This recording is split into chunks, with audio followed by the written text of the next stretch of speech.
Good morning, everyone. Great to see so many in the room.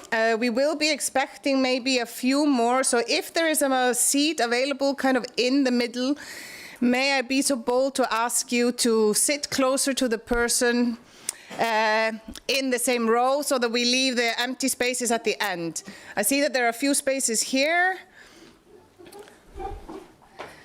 Thank you so much. There are a few spaces also here for the people in the back. This week we can direct people.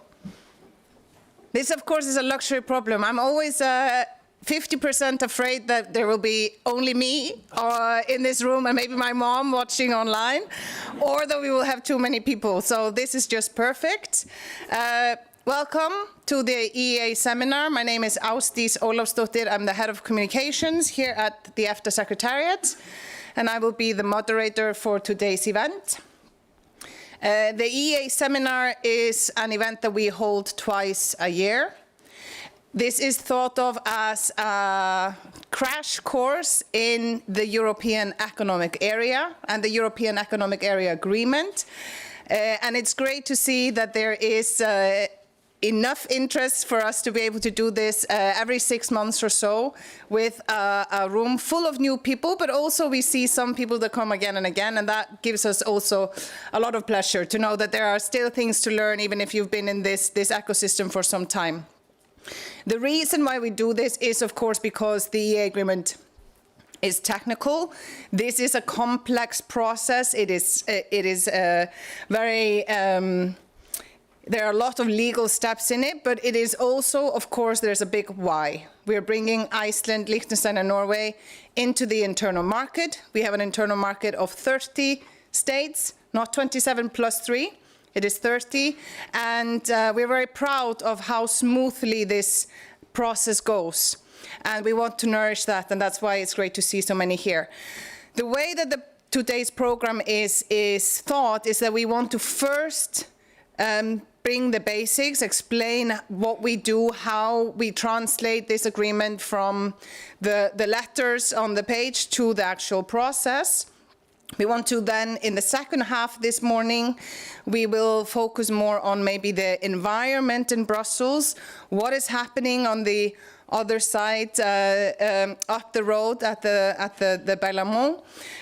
We will also talk about the Parliament. We will talk about how we work with these bodies. There's not a lot of time for interaction in the morning because we're trying to get a lot of information in. But then, especially for those in the room, I'm sorry for those online, but you will just have to come next time. We have breakout sessions, and these are much smaller. These, you will have the opportunity to interact with our experts, and you will have the opportunity to do 2 breakout sessions. So there's you can basically choose 2 out of 5. My husband says that I've created a way too complex system. So I'm going to try to explain it to you all before lunch, and please give me great feedback so that I can take that back home. Because he was here in the room last year and he said like this, you had to explain this way better than you did. But let me come to that at that time. Now, let's just focus on getting into the basics. And it's a great pleasure to introduce our first speaker. We have with us Marit Skage Andreas. She is the director of the Internal Market Division, and she will give you a masterclass in how we translate the EEA agreement in practice. Marit. Thank you. It's a bit, okay. Just trying to not have all my breath into the mic. Yes, EEA Seminar is such a great, big and happy day in the EFTA House. So welcome everybody, and also online. This is really our way to reach out to you and try to make what Ásdís is describing as complex and a bit more simple. So off we go, and also Ásdís was mentioning a bit that you have some opportunities later on, but also in the breaks and everything, we will be around, grab us and ask if you have questions. Let's see. Okay. All right, just a very brief start on EFTA. We are an organization dealing with the trade between, first of all, our member states. There are now 4. And the organization is responsible for the management of the EFTA Convention that regulates the trade between the countries, the 4. EFTA's worldwide network of free trade agreements, and also, and maybe the biggest chunk of the work we do, managing and facilitating the work of the EEA agreement. For this, we have 3 duty stations. Our headquarters are in Geneva. That's also where the work on the free trade agreements, that's the secretary for that, for our 4 member states. Luxembourg, that's where we handle the member states' participation in the European statistical system. And finally, here in Brussels, where we have the EEA relations with the EU and its member states through the EEA agreement. And that's what I'm going to focus on today. And then we're going to cover quite a lot of the work that we do in Brussels. So, first of all, what do we do? What do we have this secretary for? Well, it is a secretariat for the EFTA States in their work, EEA work, what we call the EEA process, how to make EU law, EEA law, how to make it fit into the agreement, which has its certain frames. That means that we coordinate and collaborate the collaboration of the EFTA States with the Commission. And we are also a secretariat to the advisory bodies. And on that last one, my excellent colleague, Jackie, is going to tell a bit more about that later. So I leave that for now. What I'm going to say a bit about is about the agreement itself, why we have it, what it is, how it works, and what it doesn't cover. First of all, this is the guiding star for everyone who's working with the EEA agreement, both on the EU side and here in the House. The objective of the agreement is to establish a dynamic and homogeneous European economical area with 30 states, based on common rules and equal conditions of competition, and providing for the adequate means of enforcement that you will hear from our excellent colleagues in ESA, and at the judicial level from the EFTA Court. And this agreement is then extending the internal market of the 27 EU states till the 30, as Austis was also mentioning.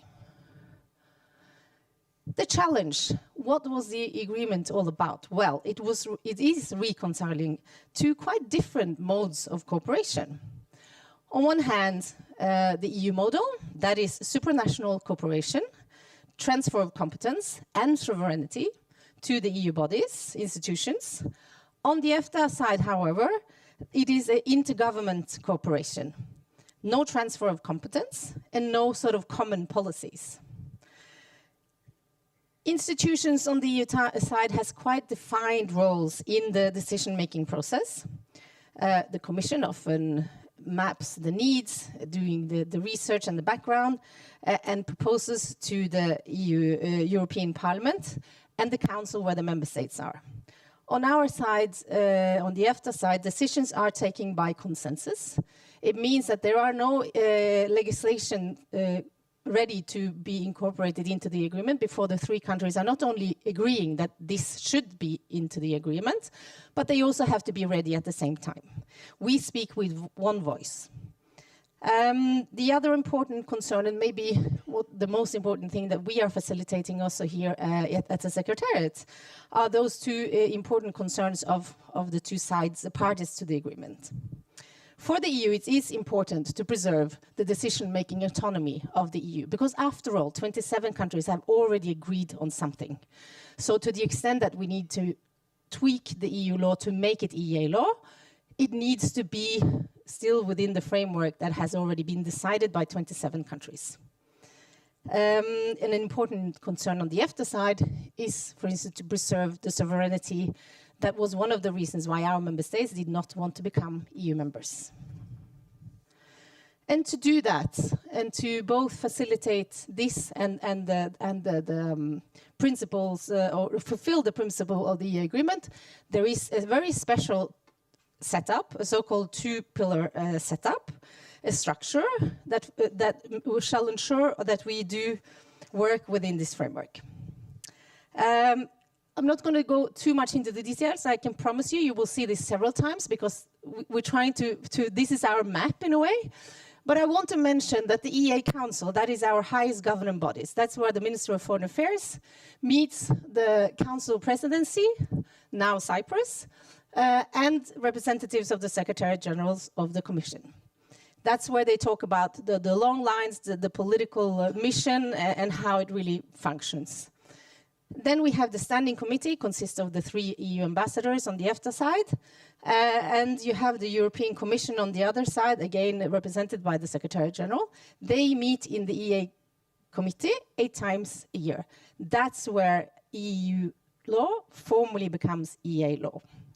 But all this you will know more about. And I also dropped to say more of this because I'll leave it to our excellent friends and colleagues to continue to fill in the map for you. So, the EEA agreement has its substantive scope. The core is, as the internal market in the EU, the 4 freedoms. The freedom movement of goods, services, capitals, and persons. It is supported by so-called horizontal policies, policies that are there to make the 4 freedoms work to its intention. Some of the policies are environment, social policy, consumer protection, and company law, but also labor rights, for instance, workers' rights. In order to make sure that, that businesses or companies do not hamper the 4 freedoms, we have some common rules on state aid, competition, and public procurement to make sure that no businesses take advantages of their size or where they are to hamper the 4 freedoms. In addition, and a very important, especially nowadays, part of our cooperation are the EU programs. We are now, and why it's important now, because the EU is preparing a new program period. The EEA agreement allows us to participate in these programs, and we are looking into those programs and trying to understand how that fits in with the agreement. It is challenging because there are a lot of changes. The funds are much more, and we don't know if we have the same, in practice, the same flexibility as we used to have. But these are things that we are working very closely with our member states and the EU side to understand and to solve. And finally, we are participating, or we have the EEA and Norway Grants. They are part of the coalition, where basically our member states are supporting less favorable member states in the EU to try and make social or equalize the social differences. This you will also hear a bit more about later.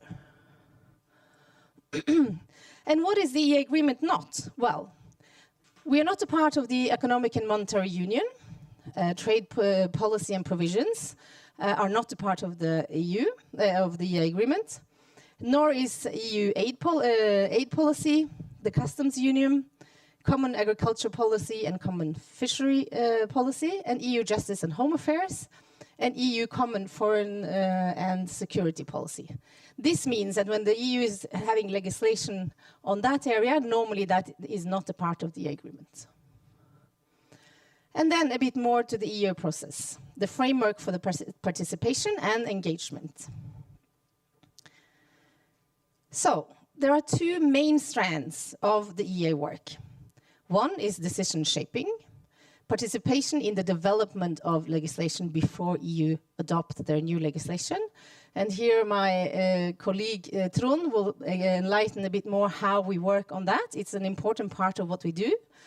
The other part that I will say a bit about now is the incorporation of EU adopted legislation relevant for the EEA agreement into our cooperation. This you saw already, but I want to show you that this is where the EEA work is actually happening. Because as much as our ambassadors are excellent and they meet brilliant colleagues on the EU side, that is of course the final bit, the icing of the cake when we are incorporating it into the agreement. A lot of work is happening before that. So under the standing committee of the 3 ambassadors, there is a whole new structure, which is maybe not so known to everyone. First of all, there are 4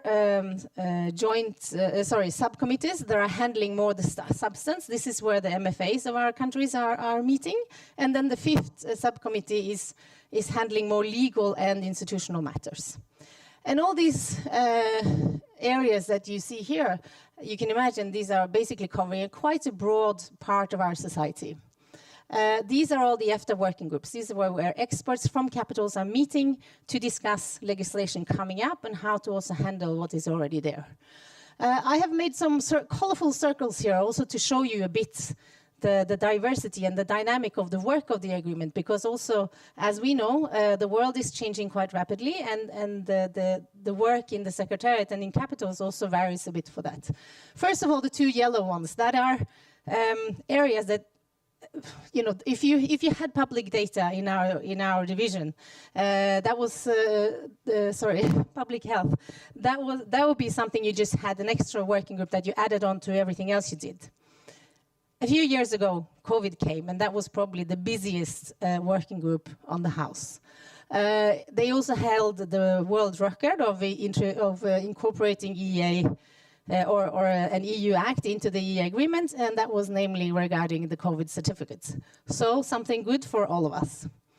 The other one, postal services. Many years ago, there was a postal regulation that was going to regulate the postal services. It was a big drama. And if on the Norwegian side, the government then didn't want to have this, so they wanted to use their so-called veto right, or actually their reservation, to take something into the agreement. That happened in May. By the elections the same fall, there was a change of government, and then it was introduced to the agreement anyway. And I think now today, the regulation of the postal services, maybe that made a lot of sense. Because today, I don't know how many of you write letters, but for me, it sort of limits to some Christmas cards. The green ones, energy matters. I could have, of course, pointed out many, but also electronic communications or the digital world. These are top areas for our societies, and also in Europe, the cooperation is vital, but they're also both politically difficult, and maybe particularly digital is challenging because it doesn't really fit 100% into the agreement, so we have to find solutions. The blue ones, I was mentioning the programs, so research and the development working group, and the budget matters. That's the budget for the programs, basically what they handle there. That is hard work for another couple of years, and then hopefully our member states are able to choose what programs they want to be a part of. Finally, enterprise policy. I was mentioning a lot of those areas earlier that are normally not a part of the agreement. But recently, from regulating the internal market and internal market rules, the EU is, of course, also noticing very well what's happening in the world. And the last 3-4 years, there has been a need to develop legislation that is not only regulating the internal market, but also making the internal market more competitive, resilient, and also protected from outside effects. Traditionally, and then they would, for instance, use trade mechanism, they would use the custom regulations that are not a part of the agreement. Nevertheless, they're definitely influencing the internal market.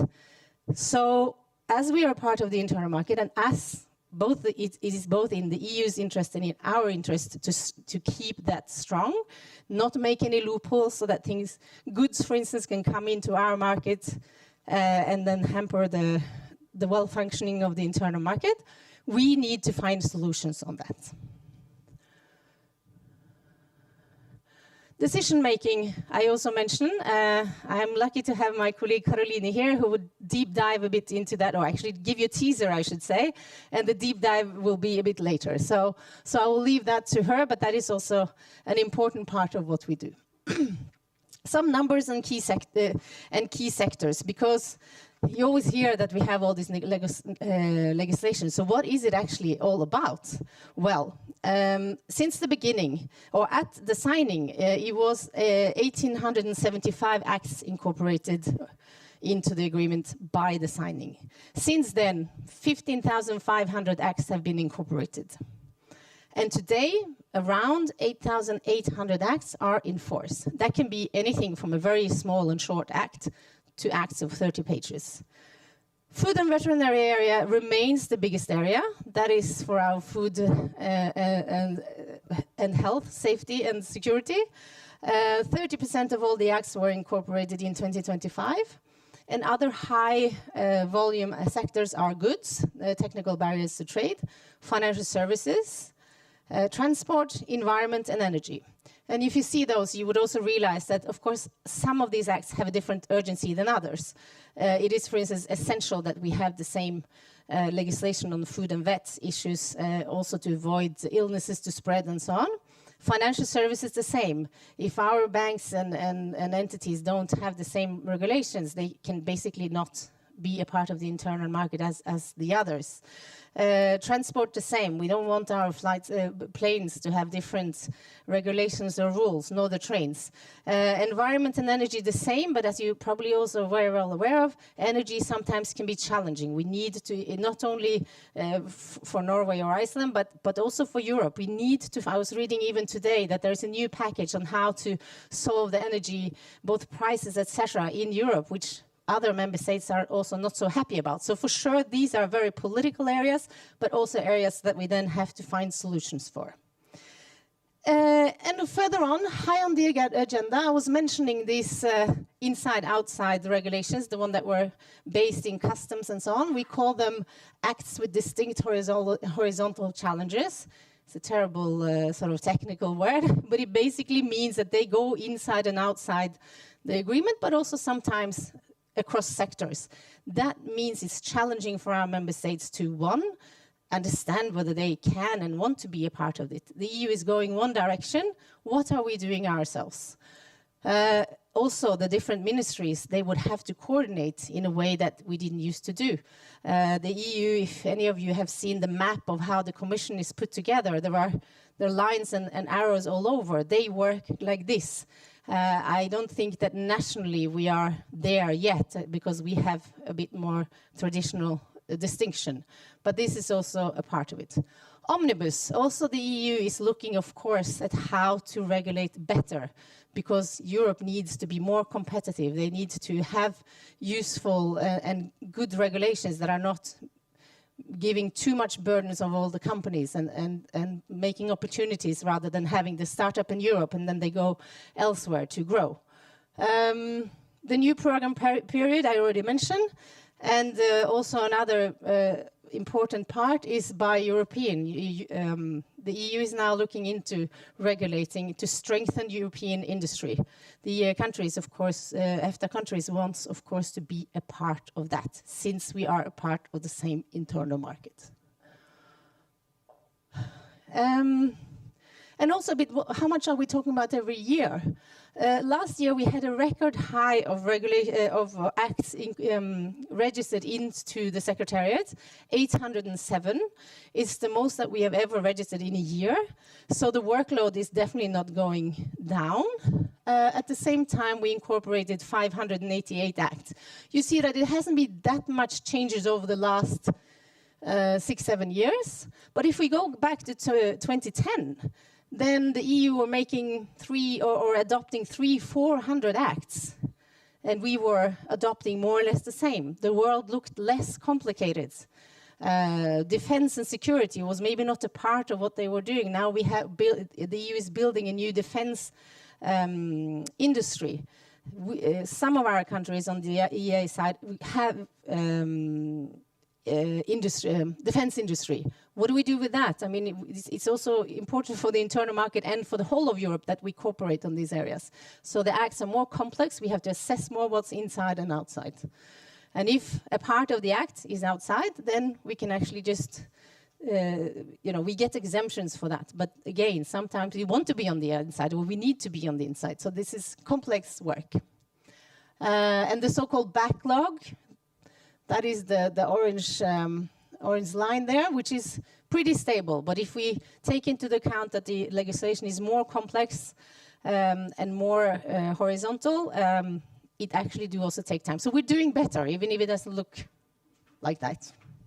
Don't you agree, Matush? Yes, he agrees. He will say that later. All right. No, but I think that is a fair point that also, of course, the EU side sees through the days. Finally, the EEA agreement, we keep saying that it is a good and strong cooperation, and it is really that. It's a strong foundation of our cooperation also outside the agreement. 85% of all the legislation that we incorporate does not need any adaptations because they are within the framework that we have.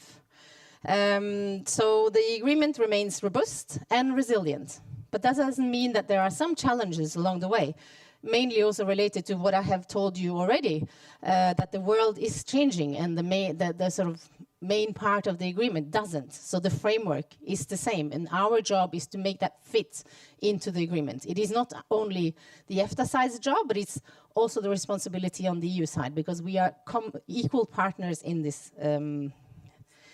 cooperation. So managing the agreement through the decades, we have seen that the nature of the agreement gives us inherent delay of incorporation, because we start to work when the EU is already done, the formal procedure. So of course we have been in touch with the EU side a lot, but we have also had a lot of cooperation, but we cannot do things formally before it is adopted and published from the EU. The EU law and the EEA law has different scopes. The EU cooperation is much broader, which we also see because in addition to the agreement, we have a lot of other cooperation in areas that are not covered by the agreement.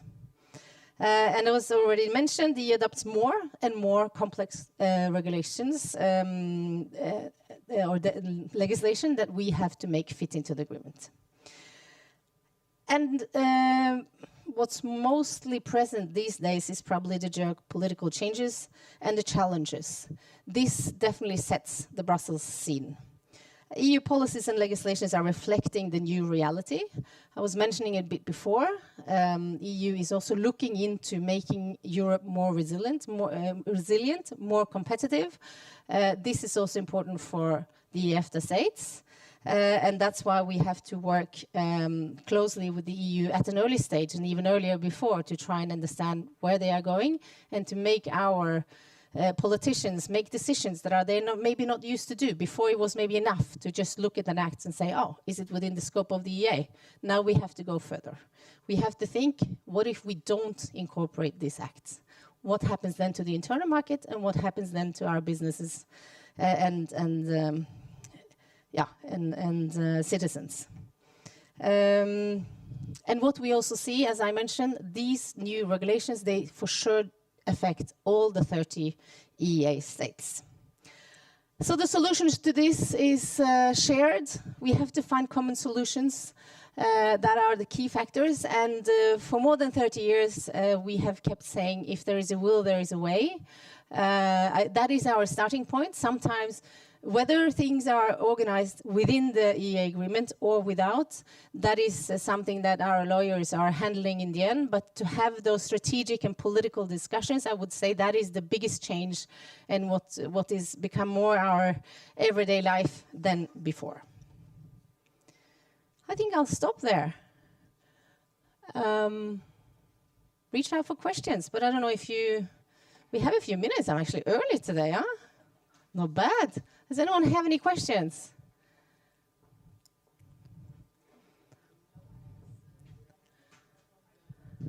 Yeah.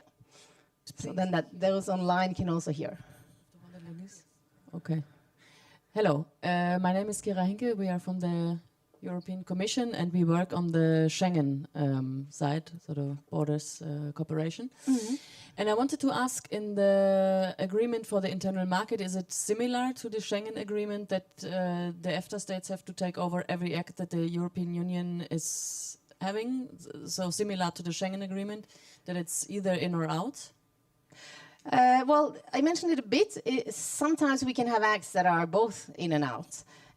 Sometimes we then look at it and we will exempt parts of it. One very understandable question is, for instance, for food and veterinary, Liechtenstein none of that legislation apply to them. So we disapply that for every food and veterinary act that we actually have. But that is because of the framework of the agreement. So basically the EEA agreement, the framework of the EEA agreement, the scope that I was mentioning earlier, and how it is set up, that is what decides whether it's in or out. But if it is within the core for all the 3 countries, yes, it should be. And I think it is fair to say, just because, again, to give an example, some of these energy acts that are outstanding, for instance, maybe for some of our countrymen, it's easier to relate to that. Those are a part of the EEA agreement. But sometimes, so yes, they are supposed to be incorporated, but sometimes discussions are needed. Sometimes it's political that just, makes the countries have to sit down with the EU side and discuss. But yes, if it is in, is in. Simple. Other questions? I think we will leave it at that for now.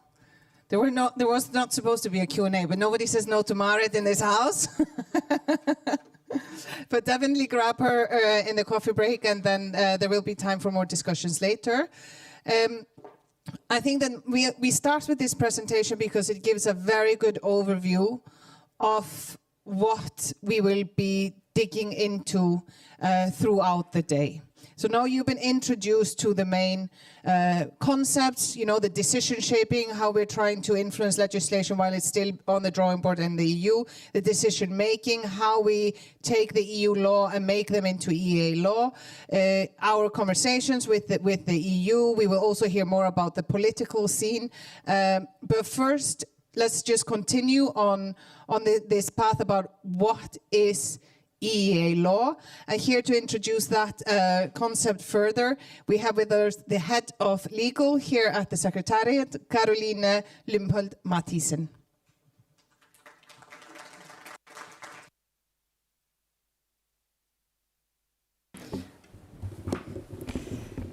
Thank you, Austis. Good morning, everyone. It's really nice to see so many of you here in this room, and welcome also to everyone online.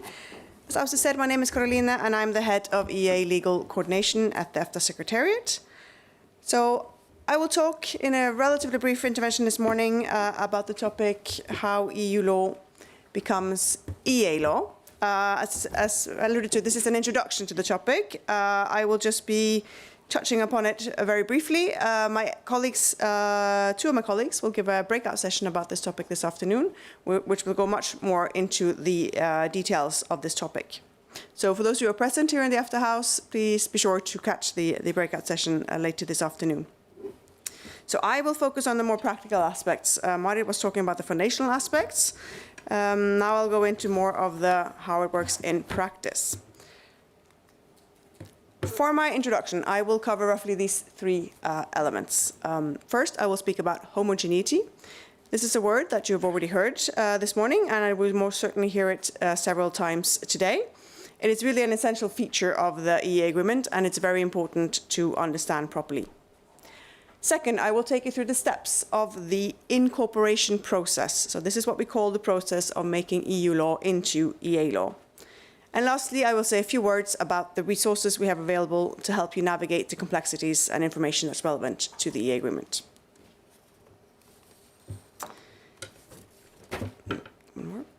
So, let me dive into the first topic, homogeneity. And this is a little bit about the context. Why are we talking about this? Why does EU law become EEA law? And this is because of the principle of homogeneity, the main principle of the EEA, namely that the European Economic Area, the 30 states, as we already heard, the EU member states and the 3 EFTA states, this area must be based on the same rules. We can say there are 3 different dimensions to homogeneity, or 3 different angles, if you like. First, we can talk about the judicial dimension, that the rules should be uniformly interpreted and applied. Then there's the surveillance dimension, that the rules should be uniformly enforced. I will not talk more about these 2 aspects of homogeneity because we have excellent colleagues here today from the EFTA Court and the EFTA Surveillance Authority who will talk more about this later this morning. But the third dimension is the dynamic dimension, which is based on Article 102 of the EEA Agreement. And this dynamic element is a quite unique feature of the EEA Agreement. And it means that the EEA Agreement is constantly updated to keep up to date with developments. Those developments would be that the EU law is constantly being constantly evolving and needs to be made part of the EEA agreement accordingly. So this was a little bit about the why. And now on to more the what. And I might have touched upon this as well, but it's very important to keep in mind. What kind of EU law is it that becomes EEA law? Well, it's only the EEA relevant legislation. And what is then EEA relevance? Well, it's the EU law that falls under the scope of the EEA agreement. And you already heard these topics today. It's the free movement of goods, services, persons, and capital. Also the competition and state aid rules, and then the flanking policies, for example, environment and social policy. So it's really important that we're talking about legislation that touches upon or relates to these aspects to make it fit within the substantive scope of the EEA agreement. Only that kind of legislation can be incorporated into the EEA agreement. As Marit also mentioned, there are certain EU policies that do not fall in with the scope of the EEA agreement. Typical example would be common agriculture and fisheries policies, and these are not EEA relevant. And then you have, of course, all the borderline cases, which are becoming quite difficult, where we have legal legislation that covers areas both inside and outside. But to sum it up, only EU legislation in the fields that are covered by the EEA agreement can become EEA law. Right, so I mentioned now the why we're doing this, and the what. But now here we have the how it is done. And this is the incorporation process in one slide. Maybe to touch upon the question about Schengen, here the process is a little bit different than in the Schengen Cooperation, is worth mentioning. But to sum it up, it goes sort of more or less in this order. The incorporation process starts actually before the legislation is even finalized. And this is the time for possible decision shaping. I will also skip over this part because we have a colleague, Trond, later today who will talk more about it. So I will rather start at the point where the legislation is adopted in the EU. And here I'd like to clarify that legislation we're talking about can be various forms of EU legal acts. So we're talking about directives, we're talking about regulations, decisions, sometimes other types of acts as well. And there are also legislation adopted at all levels of the EU. So both at the EU Parliament and Council acts, but of course also Commission acts, delegated implementing acts, and so on. So the adoption point in the EU is whatever level that takes place, is the kickoff point for the incorporation process. The next step of the process is where an assessment of the legal acts take place. Now, both we here at the EFTA Secretariat, but also the EEA EFTA States assess the EU legal acts. And one of the elements of this assessment is exactly whether the act is EEA relevant, as I mentioned a moment ago. But this assessment also includes looking into whether there are any challenges for making the act fit into the framework of the EEA agreement. And this could require adaptations to be made to the act, so it can be made part of the agreement. This aspect is something that the workshop this afternoon will dive deeper into. So I hope for those who are interested, please follow up there. But the next stage in our process is then the drafting stage. This is where we at the EFTA Secretariat make a draft decision for the EEA Joint Committee to incorporate the act into the EEA agreement. This draft decision is first approved by the 3 EEA EFTA states, then is submitted to the EU side. Our counterpart, as has been mentioned in this respect, is the Secretary General of the Commission, and our very good colleague Matush will speak right after me. And sometimes at this stage there will be some back and forth discussing the wording and the text of the adaptations, for example, until we agree on a final text. And then we get to the final step, the actual adoption in the EEA Joint Committee.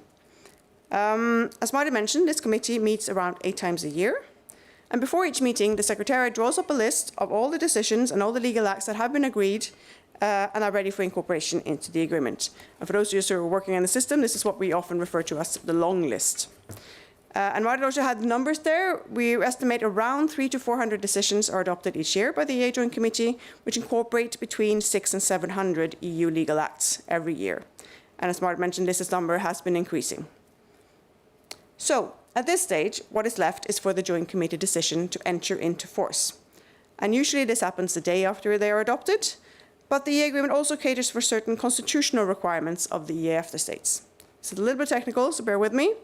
But if the incorporation of the legal act in question calls for legislative changes in one or more of the EEA EFTA states, meaning that the national parliaments need to be involved, the EEA EFTA states will notify this to the Joint Committee, and then the decision will only enter into force once the constitutional requirements have been fulfilled.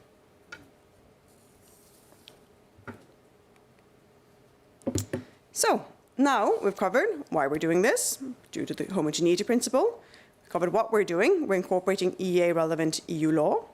We covered the procedure, how it is done in a nutshell. I will say a few words now about who handles the formal decision making. We've already heard the name the EEA Joint Committee a few times this morning. This is the body that takes the formal decisions. This committee consists of the ambassadors of the EEA EFTA States. We'll have the pleasure of hearing from Ambassador Eide a bit later this morning, and representatives of the Secretary General of the Commission. Now, the institutional framework of the agreement could be the topic of a whole presentation in its own right. I will keep it very brief. Marit had a slide with the committees. Before the joint committee meets, the EFTA Standing Committee meets to harmonize the views of the three EEA EFTA states as they speak with what we say as one voice in the joint committee. And under the Standing Committee, there are these 5 subcommittees. And under the subcommittees, there are again all these working groups and expert groups, which bring together experts in the EFTA states at the right levels to discuss the legal acts that are under assessment for incorporation into the agreement. So before I conclude, I just want to briefly mention where you can find the EEA legal acts. So the acts that have gone through this process that I've explained to you have now become EEA legal acts, not just EU legal acts. And we have some resources on our website, efta.int, which can help you find relevant information about these EEA legal acts. We have EEA Lex, and I've included a screenshot from EEA Lex. This is a searchable database. You can search for specific legal acts. You'll see where in the process they are. The example I have here is the General Data Protection Regulation, and you will see the status is incorporated and enforced in the EEA.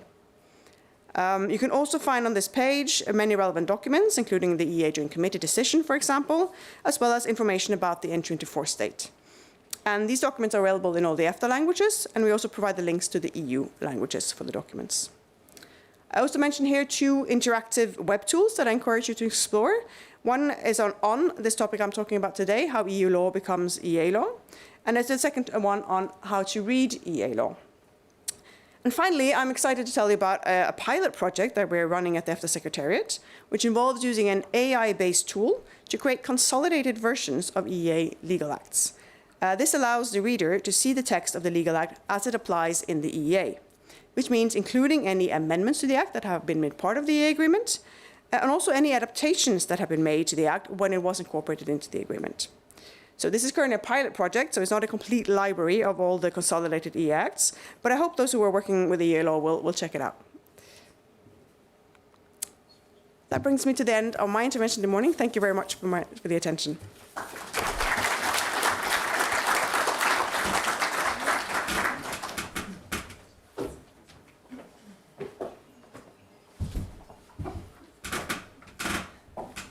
Thank you, Carolina. And as Carolina mentioned, there is a breakout session related to this process and how the adaptations are made. That is how EU law becomes EEA law, and I do truly recommend it to anyone who is new to this process. And you do not have to be a lawyer. We did get a feedback last year from one participant who said, "I didn't know law could be this fun." That's their words. Apologies to the lawyers in the room. I know you're astonished that anyone would be surprised by that. But as a philosopher, I took that as comfort, that I do think that breakout session is very accessible. Now, to the next part. We have talked a lot about the view from the EFTA Secretariat, our processes, but obviously this is a partnership. It's an equal partnership. And to give the view from the other partner, we're very pleased to have with us Matus Minarik. He's an EEA policy coordinator at the Secretariat General at the European Commission. Matus, please.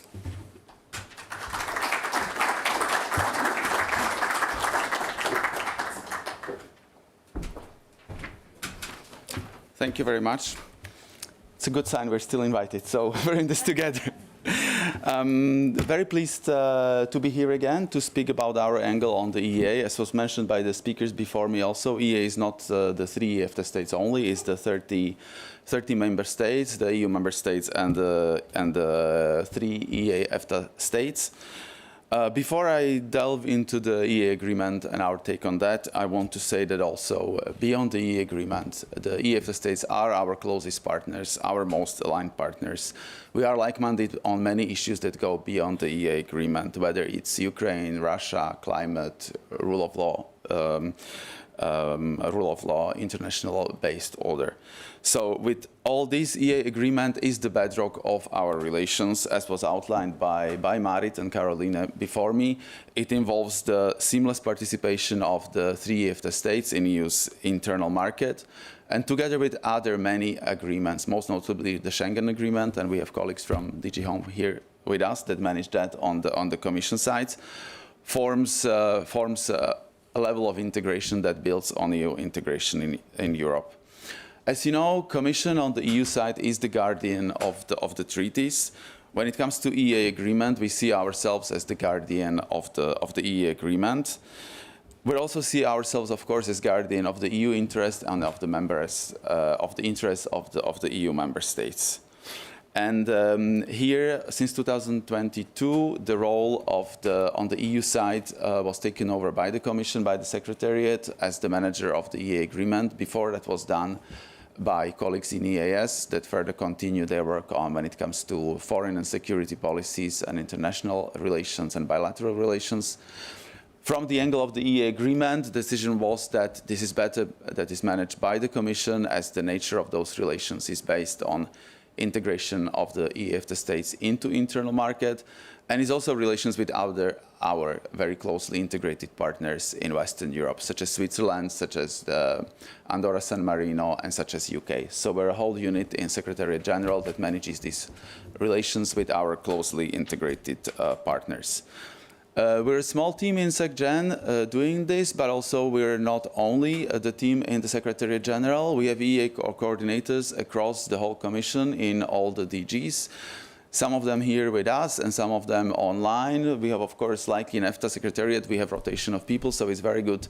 You do these seminars actually twice a year for the broader audience, but actually also for the people that work very closely with the EEA, because it's a refresher for all of us, and each time questions come up that actually are either new questions or new angles on questions that have been there all around. What we also look at is the balance of rights and obligations between the EU member states and non-EU member states, because of course while the 3 EFTA states are full participants in the internal market, at the same time they are not EU member states, and the integration on the EU side is broader and deeper than just the internal market, which is of course a big part of that, but it's not only that. The previous speakers mentioned what the EEA agreement is not, so I just recap also that indeed the internal market doesn't extend to some areas such as trade and customs and agriculture and fisheries, and fundamental rights, justice and home affairs, taxations, for example. So these are areas that are outside of internal market and of EEA. Also important to say, you've seen the 2-pillar structure, and there'll be further delving into the 2-pillar structure. What is important is that we have, of course, uniform enforcement of rules, of the same rules across the whole EEA. So for that, we have EFTA Surveillance Authority, and the EFTA Court. Colleagues sitting in front of me here will be talking about what they do afterwards, but also what we do together with the colleagues in EFTA Surveillance Authority. We have a once-a-year surveillance policy dialogue where colleagues from the Commission and ESA, EFTA Surveillance Authority, meet to discuss methodologies, approaches, so we actually do the same, even if we're 2 institutions, us in the Commission in charge of enforcement vis-à-vis 27 EU member states, and ESA vis-à-vis the 3 EFTA states. In previous interventions, Marit was talking about the magic behind the EEA. I'll still bring that up, although you didn't mention it today. So for us, the magic behind the EEA and why it works is actually Article 102, and this is the article about the dynamic alignment. So this is how we actually can operate as one internal market, although we have 2 systems within that, with the same set of rules and with the uniform enforcement. So the Article 102 is about the legal obligation to incorporate all the acts that concern 4 freedoms, internal market, into the EEA agreement. So in that sense, there is no space for for cherry picking, which is one popular term being used, or for reluctance to incorporate acts. And that brings us, of course, to the discussions about backlog. This has become a talk show topic in Norway, certainly, but maybe not only in Norway. And of course, while we're trying to work to have backlog of acts that need to be incorporated as small as possible jointly, we also need to acknowledge that we have mixed results. For example, in January, we had an all-time high when it comes to backlog. Of course, backlog is going up and down, as it was said before. We have joint committees 8 times per year at least, where we incorporate a number of acts through these long lists. We actually have next joint committee this Friday with an actual long list that is pretty long, so it's very positive. But it's not necessarily always long. It's still called long list, though. So this is something we work on together. Of course, our interest, joint interest, should be to have the same rules applied in the same way, which means no backlog, ideally, right? We have older acts on the backlog, and clearly we try to focus on those. At the moment, we have around 60 acts that are older than 5 years and should have been incorporated long ago into the agreement. So we're looking into ways of doing that as soon as possible. On our side, we try to make this year the year about pushing against the backlog. But this is something that is a longer and ongoing effort on our side, but also on the EFTA side. So we're aligned in our efforts to reduce the backlog. We have many achievements in this, so a number of older acts that have been pending for years we have managed to incorporate, but we're looking forward to sorting out the remaining ones. The other dimension of backlog, and it was also mentioned by Caroline before, is the constitutional requirement. So once acts get incorporated, for some of these there's a constitutional requirement indicated, which means on the EFTA side it has to go through parliaments of 1, 2, or all 3 EFTA states, and only then it becomes part of law. So this is a prerogative under the EEA agreement, although there is a provision for provisional application, but this has never been used. Of course, it's a prerogative, but also we would aim for reasonable timelines there, so acts that move from incorporation backlog don't move into constitutional requirements backlog. So of course, we're discussing this together, and we're trying to make the parliamentary processes on the EFTA sides aware that these processes should be happening within the reasonable timelines also when it happens, when it comes to the constitutional requirements. We're talking not only about the old backlog, although that becomes very frequently something that is discussed also in public, like the backlog in the energy area, for example, but also about some of the priority acts that are quite recent, although not completely new anymore, like finding solutions for incorporation of complex acts that are complex already on the EU side and become even more complex when they need to be made fit to the 2-pillar structure of the EEA agreement, such as Carbon Border Adjustment Mechanism, Digital Markets Act, Digital Services Acts, or some of the Green Deal Acts. These are all fully within the internal market scope, so they need to be, of course, put into the EEA agreement as soon as possible. The other aspect is the omnibus packages. As you know, the new college of the Commission, one of the main priorities is the simplification, and this is done through packages of acts that simplify the legislation. This is almost exclusively internal market legislation. So, of course, this will be applicable eventually also for incorporation into the EEA agreement. And there, of course, you wouldn't want to have a situation where legislation is simplified for the EU member states and not yet simplified for the EFTA states. So that would be kind of a reverse effect of backlog. So this is certainly an area that we'll be together looking at. Challenges were mentioned before by the 2 speakers, so I will not repeat too much on that. But on the acts, the cross-sectoral acts, so the acts that are within the internal market scope, but use some of the tools that traditionally have been outside of the internal market. This could be customs tools used for internal market purposes. It could be even acts from the field of justice and home affairs, such as exchange of information, for example, for acts within internal market purposes, or references to fundamental rights or justice and home affairs. Once an act is within the scope of internal market we need to find a way of incorporating that. And there, the underlying principle for us is the homogeneity and level playing field. So yes, we have examples where we exempt and cut out elements of acts that are outside, but also we have many examples where this is very difficult to do mechanically, because of course those acts are built on certain principles, how they should operate. And when you just disapply some elements, then you wouldn't have the same application throughout the EEA of those acts. So these are very difficult issues that this is our basically daily bread that we work on sorting out. And with the complexity of EU legislation increasing, the complexity of incorporation into the EEA agreement is also increasing. So this is a big challenge. And the other challenge is to making acts that frequently are complex on the EU side fit the two-pillar structure. What exactly would be the role of EFTA Surveillance Authority? What exactly would be the role of the EFTA states as compared to the EU member states, and so on. So these are the most important challenges that we have.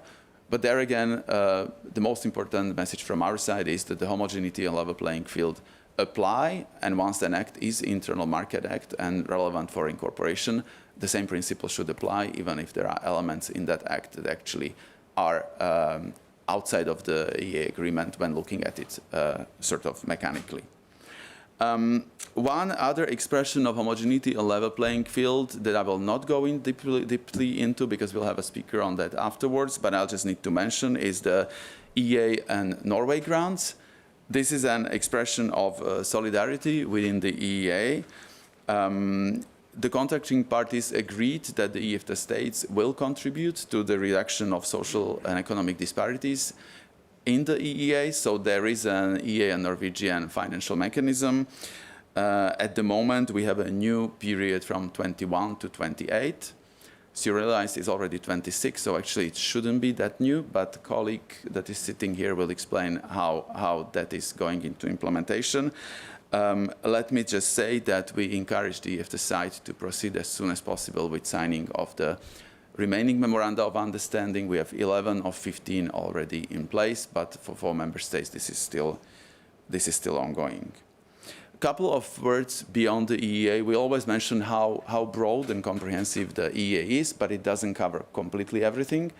Some areas were mentioned by us together, and for some areas where there's joint interest to pursue cooperation further, we're discussing how to do this. This could be either done by putting acts or programs into the EEA agreement, into Protocol 31 on voluntary cooperation.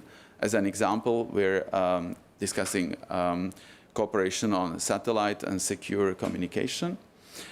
And sometimes this would be completely separate agreements on acts that are completely outside of the EEA agreement, such as discussions and negotiations on the cooperation in the health emergency area of countermeasures, medical countermeasures. And finally, before I conclude, I need to say that there's also an area completely outside of the EEA agreement, which is fisheries. I mention it here because although it's outside of the agreement, it is part of our overall relations with the EFTA states, not necessarily with all the 3, but at least 2 of them. And we need to have constructive relations and trust-based relations also in that area, so we can progress across the whole spectrum of our cooperation very positively and very aligned, as we do in many of these areas. So just to conclude, we have confidence that we'll find solutions for the challenges that we have, whether they are technical or political will. We cooperate in good faith and goodwill. And for things to work further, we need a well-oiled machinery, which we have on both sides at this stage. And we need political commitment to the EEA agreement continued. Thank you very much.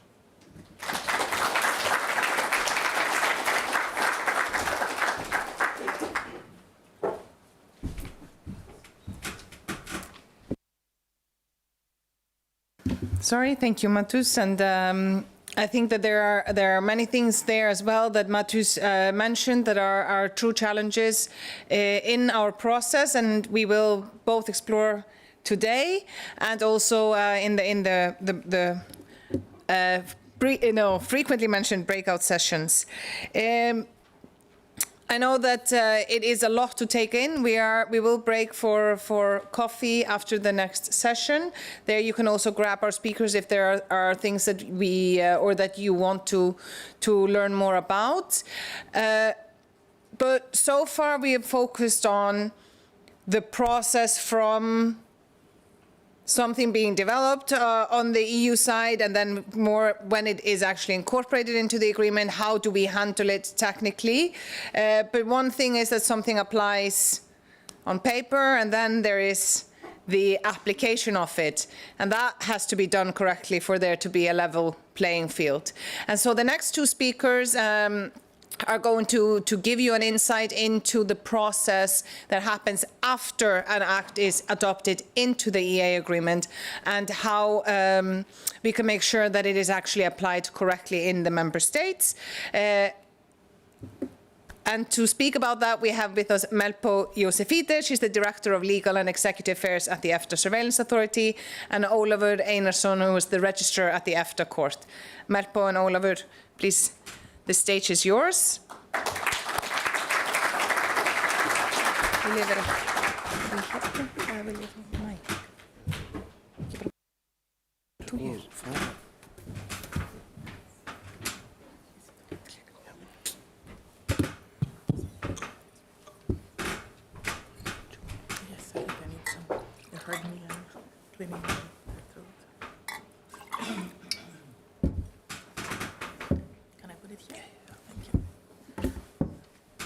So, good morning.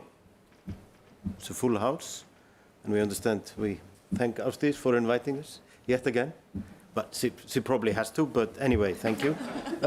So, we are going to present the EFTA Surveillance Authority and the EFTA Court, sort of what happens once these rather complicated, some would say convoluted, incorporation processes have ended. Then the law in action takes over, and it's all about preserving homogeneity. And that's the role of these two institutions. So. Good morning also from me. I realize we're standing between all of you and the coffee, but I promise that our slides at least will be some fun. So what we're going to be talking about with Ólafur is the enforcement. Once the rules are in place, the states and the EU have agreed what applies as part of the EEA agreement, what happens with enforcing those rules, who is responsible for that. The EFTA Surveillance Authority, ESA, where I work, we are the guardians of the EEA agreement for the EFTA states. So we check that the EFTA states do exactly as the EU member states do. So it's an equivalent role to that of the Commission with regard to the EU member states. And this has been built through a bit of an elaborate system of treaties, but that works very well. You have the EEA agreement itself, which is the overarching agreement between the EU and the EFTA states that provides the rules for this enforcement, that says that there needs to be adequate means of enforcement of the agreement and all of the rules that are added into it every time that the Standing Committee meets. And it has left it then to another agreement, an agreement between the EFTA states alone, the three of them at the moment, Norway, Iceland and Liechtenstein, to set up the details of how the procedures work and how the institutions are composed. So this is the overall architecture. It means that there are two separate enforcement mechanisms for the same rules. One, the Commission and the Court of Justice on the one hand, and the other, the EFTA Surveillance Authority and the EFTA Court on the other hand. So this is the most famous slide of the day, and you have focused on, so far, looking at the middle part of that slide, the common institutions that are set up by the EEA agreement. I invite you to now look at the empty space in the middle. That empty space means that it shows that the enforcement of those rules is not done jointly, it is done by the two separate pillars. So what I said before, EFTA Court on the one hand and the authority, and on the other hand, Commission and Court of Justice. So this is what we call the two-pillar structure. There is no joint enforcement, but there is very much cooperation in the enforcement. Matusz talked about it earlier today. The rules are more and more complicated, and we need to work together to make sure that Commission and the authority, we enforce them in the same way on both sides of, in both pillars.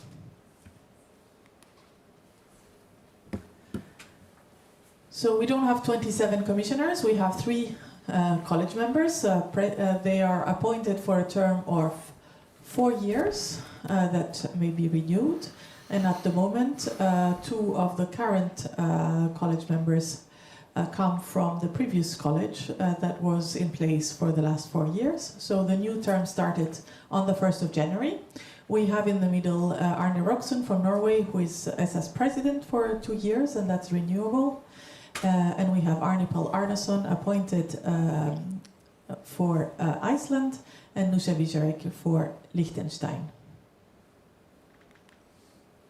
Then we turn to the EFTA Court. The EFTA Court is composed of 3 as the college, so 1 nominated by each of the participating EFTA states, and then they are appointed by common accord for a period of 6 years. This more or less mirrors the procedure for appointments of judges at the European Court of Justice. The jurisdiction of the court, it is for these 3 EFTA states, and it covers EEA law. Although the court is called the EFTA Court, the court does not have jurisdiction over the EFTA Convention mentioned at the very beginning, nor does it have jurisdiction over bilateral agreements the EFTA states have with the EU, such as Schengen and others. So the role of the court, here we have largely corresponds to the role of the Court of Justice, and that is certainly true. It has, and I will dwell on that a little bit more detail later on, it rules in so-called direct action and advisory opinions, which mirror the preliminary rulings by the Court of Justice, and this is, pretty much similar. But of course, it is smaller, and it's a court of 3 located in Luxembourg, similar to its big sister court. And as you might guess, with a court of 3, it always sits in a plenary composition because you could hardly sit as 1. But before cases reach the EFTA Court, when they are initiated with the authority, with us, how does that process start? How do we know that there is an issue of compliance for our states so that we take it up and initiate a dialogue with the state for that matter to be resolved? Well, first we monitor developments in the states, and sometimes we have monitoring obligations that are set out in the legislation that the states with the EU decide to incorporate into the agreement. Sometimes there are specific reporting obligations on the states that are also set out in the legislation, incorporated into the EEA agreement. So if I'm thinking of climate targets, waste reduction targets, they come with reporting obligations. So we receive proactively the information that we need in order to check compliance with the rules. Sometimes we carry out conformity assessment. That's a very efficient tool that the Commission uses, especially for complex pieces of legislation, where article by article it is checked whether or how the member states have implemented that into their national law, and then you can also compare whether that implementation is correctly done and complete. We have a challenge with conformity assessments in the sense that they're very resource demanding. That's one challenge for an authority of 100 people covering the whole breadth of the EEA agreements. But we also have a timing challenge, and that's because the Commission has a very good practice of carrying out conformity assessments very soon after the legislation comes into force in the EU. But because of the usual also naturally embedded delay in incorporation, even when things go perfectly well, then we sometimes miss that train. And so we need to start our own conformity assessment process after it has been completed on the EU side. That also comes with some benefits, of course, because we can learn from the experience of the process that has already been completed, but it is much more efficient to be moving together at the same time for the same rules. We just try to do our best depending on the circumstances. ESA is also tasked with the responsibility of taking complaints from individuals. This can be companies or private persons who consider that the rights they directly derive from the EEA agreement have been breached. So when we receive such a complaint, our colleagues in the Internal Market Affairs Directorate look into it and initiate a dialogue with the state in order to assess the situation and see whether they will prioritize dealing with that matter as part of dealing with that complaint, or whether they will close the complaint and create a known initiative case where they will focus on resolving the matter in a broader or more specific manner, depending on what is the situation in the state. Our objective is never to, in itself, to reach the EFTA Court. I'm sure the EFTA Court takes that very well. Our objective is to ensure compliance. The objective of our existence is really that the states comply with the EEA agreement.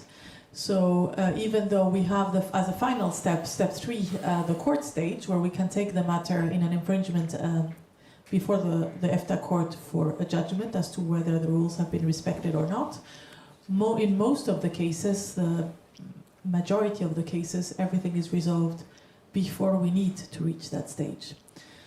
The 2 previous stages are the equivalent ones that are also on the EU side, a letter of formal notice explaining to the state why we think certain things that we have found out, either the law, the practice, or some administrative circulars show that there is incompatibility, a breach of EEA law, and then the state is able to respond to that letter.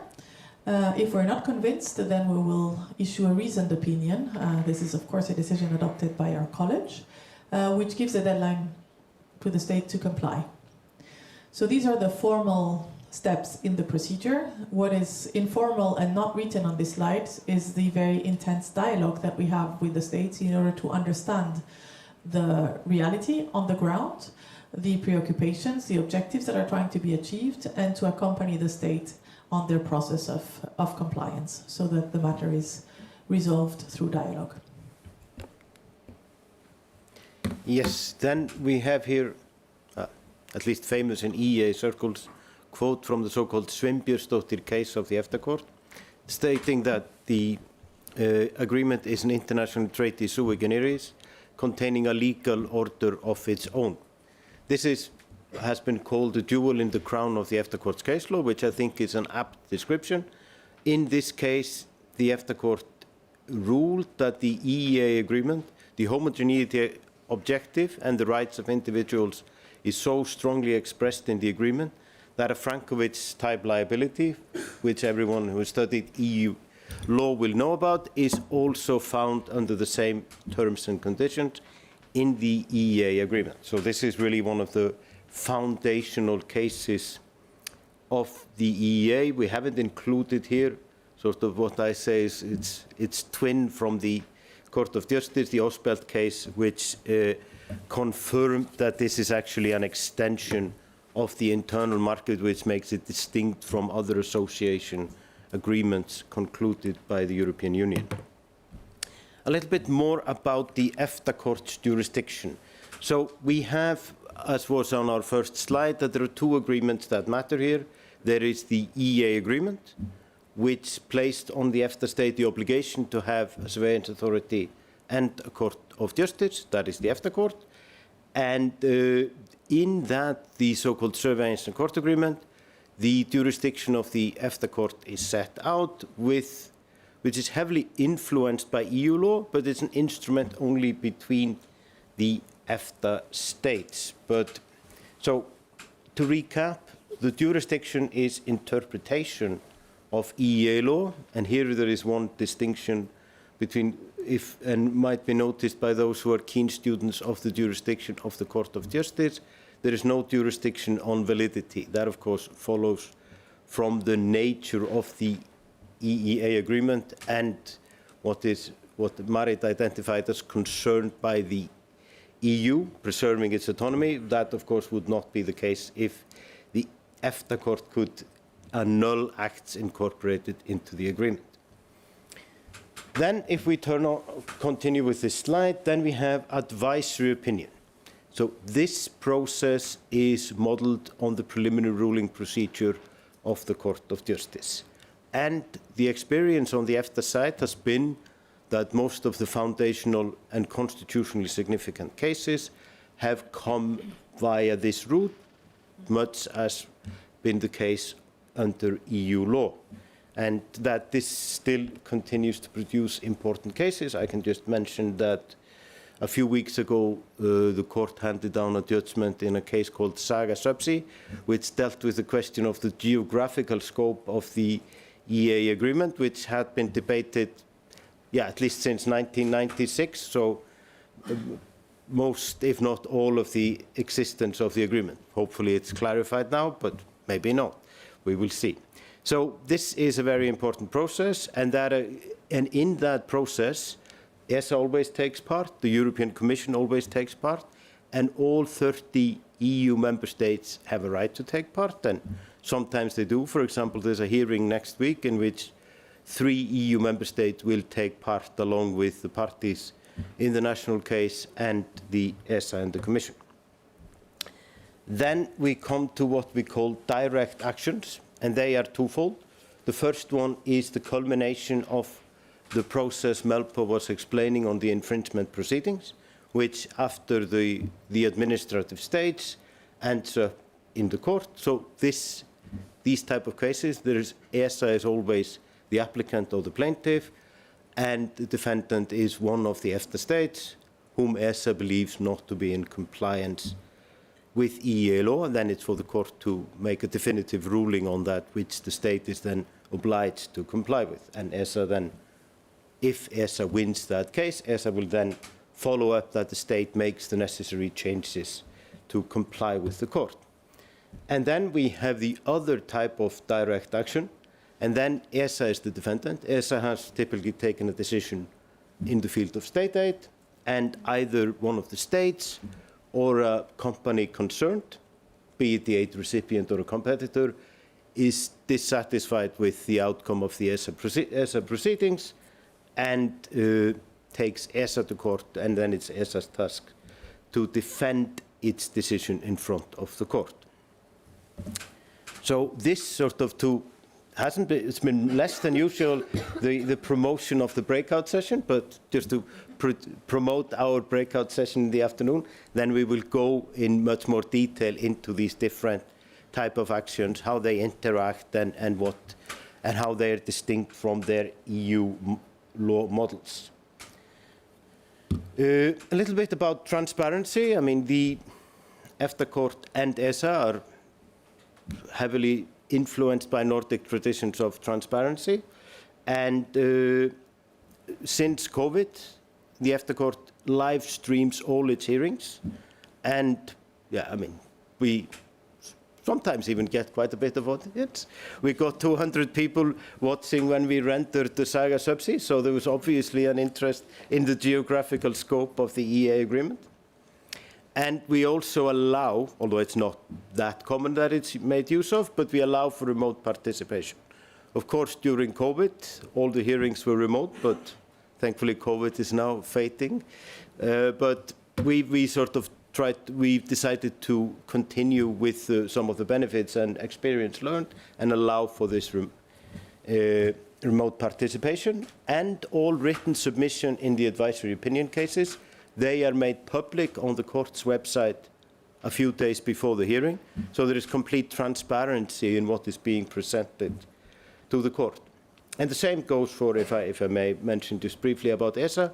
ESA makes public the document related to the infringement proceedings, which I think is very commendable. So there are very interesting letters of formal notice and reasoned opinion out there which can be read.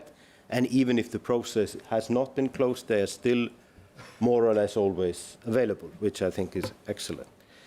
Then if we finish.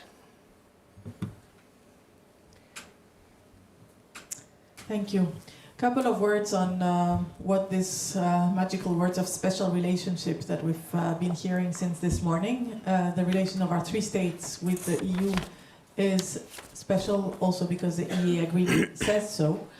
And when the EEA agreement says so, it has legal implications. The courts have also referred to that special relationship, its nature, and have drawn consequences from it. So this is not a mere political statement that is very much relevant, of course, in the political sphere. It is also a concept that has legal implications. And because this relationship is special, it is possible to achieve a result that is a result of homogeneity, meaning that the same rules have the same meaning and apply in the same way across the board in the 30 EEA states that compose the internal market. And this is possible also, this special relationship, because there is a common basis. Our states and their institutions, everyone is bound by this common basis, that the respect for fundamental rights. Even though the documents that are referred to as a source of those rights can vary across the board. We have the Charter in the EU. The Charter is not incorporated into the EEA agreement. There is no doubt that the fundamental rights apply and are enforced on the EFTA side as well. And you can see that in the cases that are quoted under the second bullet. And then how does this special relationship work in practice? Well, there is another binding element, and that's the element of mutual trust. There is trust between the states on the fact that the rules will be respected, and this means that there is some deference, and no state goes alone to make itself justice if it feels that the other state has not respected the rules. We have shared institutions, two separate pillars, but institutions that cooperate well to make sure that both the legal principles and the way they're applied come back to the same, and that we have homogeneity. We're not opening for questions, are we, of this? No, okay. Then we just say Yeah, thank you. Thank you.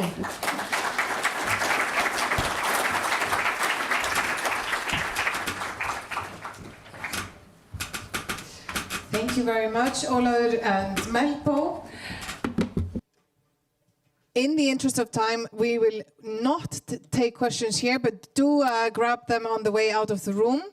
This concludes the first part of the morning session. What we wanted to do is really explain to you what the process is. What is it that we're talking about when we talk about the EEA agreement, the incorporation of the rules? And this is the foundation for everything that we're going to be building on top now for the rest of the day. The second part of the morning, which will still be live streamed, will take the discussion a little bit more into this moment in time. What is happening in the EU? Where is the EU focusing? How are the EEA EFTA states responding to that? How are we trying to influence the laws before they are formally concluded in on the other side? And we're also going to talk a little bit more about the areas that fall maybe are not the four freedoms, but are still part of the mosaic, and the bodies that support us, and those that are part of this conversation. But before we get to that, we're going to take a coffee break. I'm going to ask you to be back in the room, ready to go at 11:15. Thank you.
Okay.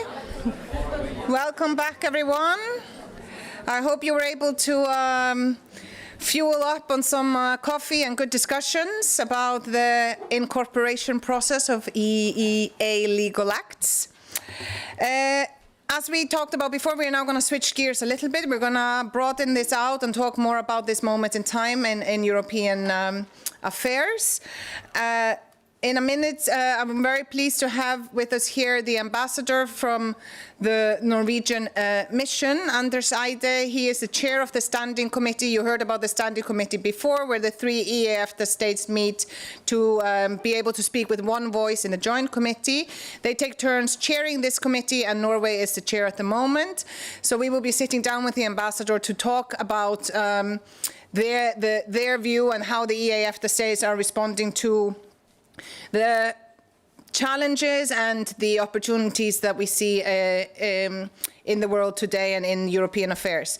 But first, to give a scene setter, we're very happy to have here with us Georg Rikeles. He is the head of Europe's political economy program. He works at the EPC. He's a veteran of this town and has held many important posts, but it would take up the entire speaking time to go through his resume.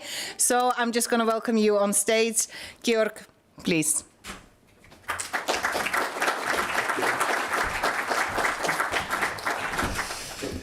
Thank you so much. It's a pleasure to be here. I've been asked to provide a small scene setter on this great theme of the path to a more competitive and resilient EU. And I should start by saying I think that's a troubled path, and I'm only here to provide a scene setter, so it's actually for the ambassador to provide the answers, and I'm glad for that. I thought I'd make 5 points. The first of those is that the state of Europe now obviously is a reflection of the state of the world. And I personally find myself quoting Mike Tyson quite frequently these days.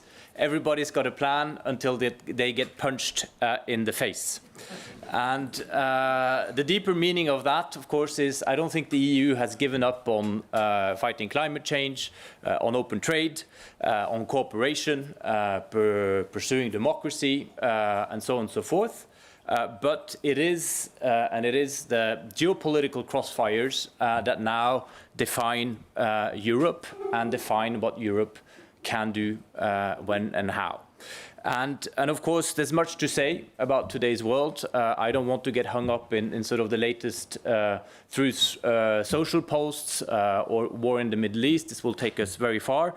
What I'd rather do is, as part of my first point, the state of the world defining Europe, is to point to 4 drivers, external drivers, that I think are the critical factors of how we're being determined by the outside world. And the first is that we moved into a world, everybody sees it, that's gone from something relatively rules-based to something power-based. Might is right. It's in the actions of Putin, it's in the actions of Xi, and it is in the actions of, unfortunately, very clearly so, of the US, which is acting in the logic of the use of force, of coercion, both in terms of international relations and economic relations. And I think this law of the jungle, as the Chinese foreign minister described it the other day, I think it's one of the most fundamental things that is happening to us and that will stay with us in our lifetime, unfortunately.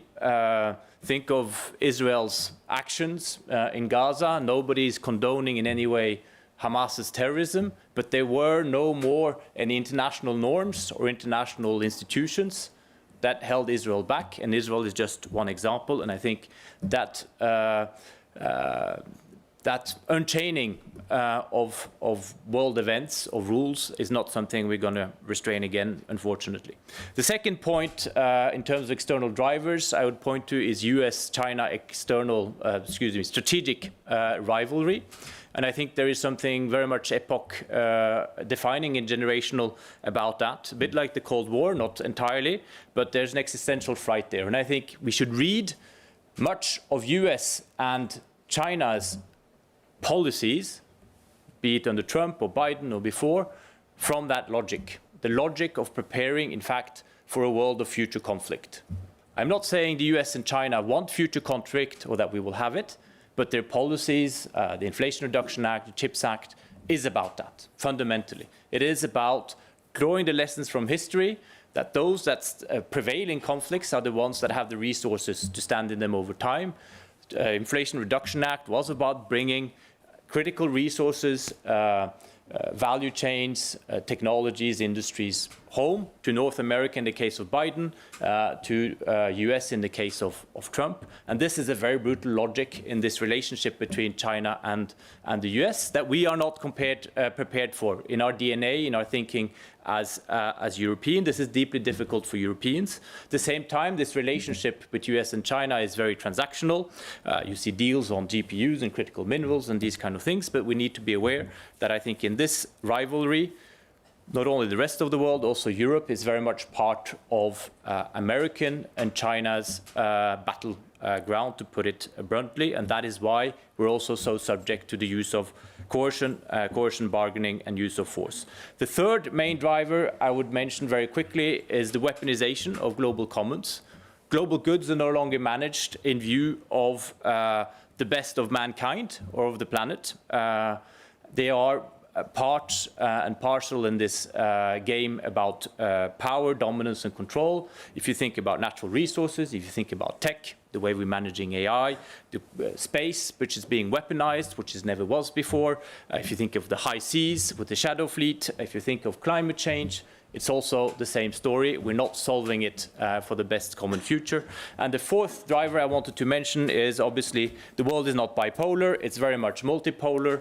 The question of global south, big actors like India, Brazil talking together, Carney speaking about middle countries, but also let's not forget about the big corporate actors, big platforms that have taken extraordinary controls over our societies. Those are the four external drivers of the world I think we are in and Europe needs to deal with in setting this path to resilience and competitiveness.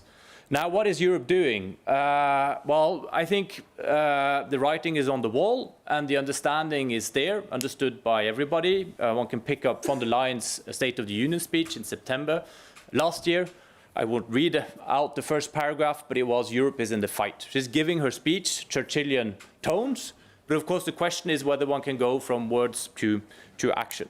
I think the critical thing we need to focus on is my second point, and I'll use a quote for that too, and that is that life is 10% what happens to you and 90% what you do about it. And what's the story about that? The story about that is this is a question about reaffirming agency.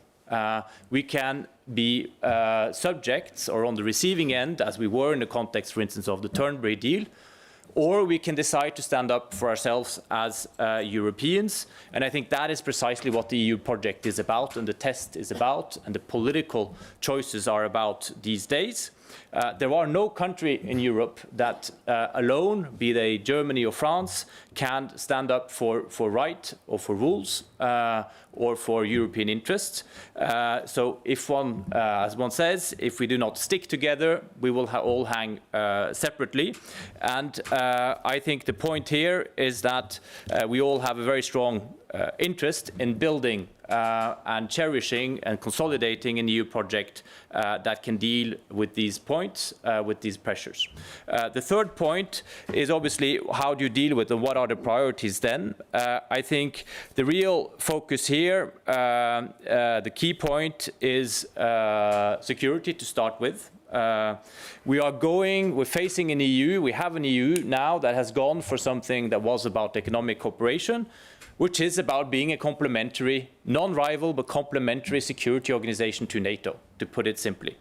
And would go into details, but whether it's hybrid threats or military mobility or defense programs and procurement, industrial policy, readiness 2030, you know the whole story. This is about doing things that we never thought the EU would do in the context of the EU, in a non-rival way to NATO, of course. But I think a critical point here is that there are quite deep institutional questions that remain unsolved, also for that. Just taking the NATO example, I think it should be very clear to us that one needs to reflect on what it means acting in a NATO context without our American erstwhile allies. The institutional arrangements for that have not been figured out. The fourth point, and I'm slowly going to land now, about the EU, fourth point is obviously about economic resolve. We've had the Letta report, the Draghi report, with a lot of wisdom in them. I think a simple way to say this is that the new economic paradigm for Europe is about economic security. That is the critical agenda, not for months and years ahead, but for decades, to free Europe from a situation of unwanted and unsustainable dependencies on others who intend to use force against Europe. I often take the Cybersecurity Act, the new act that came out just a few weeks, to illustrate that. Essentially what it says we need to do risk assessments across a number of areas, all areas in reality. Then we need to map that onto today's geopolitical world, and we need to draw consequences in terms of third country vendors and actors, and decide what we exclude, what we push out, and so on and so forth. But this is a program, obviously, not of weeks and months. This is going to take decades, but this is crucial to what the EU needs to do now. Of course, it doesn't mean that one shouldn't focus on competitiveness, on simplification, on trade diversification, not doing lip service to it, doing it, but the fundamental logic is about economic security in this world of use of force. And then the final point, and I'll end there, which is the one of, well, everything has EEA relevance. As we know, a lot has EEA relevance in this town. I think all the 4 points I mentioned have EEA relevance, but directly for the EEA, well, I think the single market very clearly is becoming more and more necessary, but less and less sufficient. And I think this has deep implications for the EEA. Rules, common standards, the single markets, what's hot in the 1990s, because we were pulling down trade barriers. We were accelerating globalization. It's not hot anymore, or it's not the real thing that matters. What matters is the capacity of sticking together in terms of trade policy, in terms, well, obviously security policy, in terms of trade policy, in terms of customs union, in terms of autonomous instruments, in terms of anti-coercion instrument, and so on and so forth. If you look at all those things, none of those things sit very well with the EEA agreement. None of them. So simply the EEA agreement for today, not only for the future, but for today, the common challenges we're facing as an EU of 27, an EEA of 30, or a bigger Europe, the EEA agreement does not provide the answers, to put it bluntly. And of course, the question is, what does one do about that? I think there's a very political point in this. Well, the first point is, of course, I make the point again that it's single market remains more and more necessary, but less sufficient. That means that one should do, if one is an EEA member country, everything to uphold the rules rather than delaying their implementation, and I won't say more about that. But I think there's a deeper political point about this now, and that is, in a sense, the path that Iceland is taking. Iceland has decided to draw the lessons of this situation, saying they are putting the question of membership of the Union back on the table with the referendum end of August. I often say in Norway that Norway is one of the most exposed countries in Europe now to these geopolitical crossfires, because of obviously trade questions and safeguard measures and trade wars and these kind of things. I think geopolitically because of our Arctic exposure with Svalbard. I think financially because of the oil fund. I think because we're also on a knife's edge when it comes to this intersection between trade, security and technology in our relation to China. Well, what I think for a country for Norway, but applies more broadly, is that the choice of a solitary path in Europe these days, relying only on the 1990s agreement of the EEA, is becoming more and more dangerous and more responsible. And I think the responsible choice is the choice that Iceland is taking today. And I think also Norway will get there sooner rather than later. Because the most dangerous thought we can have in Europe and in Norway and in other EEA countries today is that the US will always be there for us and will always have coinciding interests with us. And in this context, for the EEA at large, the critical point is to find and muster that political will to say that we need to approach these challenges that I've been sketching out together rather than alone. Iceland has often been pioneers, and to those from the Commission and EU institutions that also sit there, my prediction is that sooner rather than later, you will have Norway following Iceland's path and asking for the opening, whether it's through a referendum or through a parliamentary decision, of negotiations regarding an accession of Norway to the EU. I think I'll leave it there. The Ambassador is free to disagree, but I wanted to give that as an impulse to your discussion now. Thank you very much.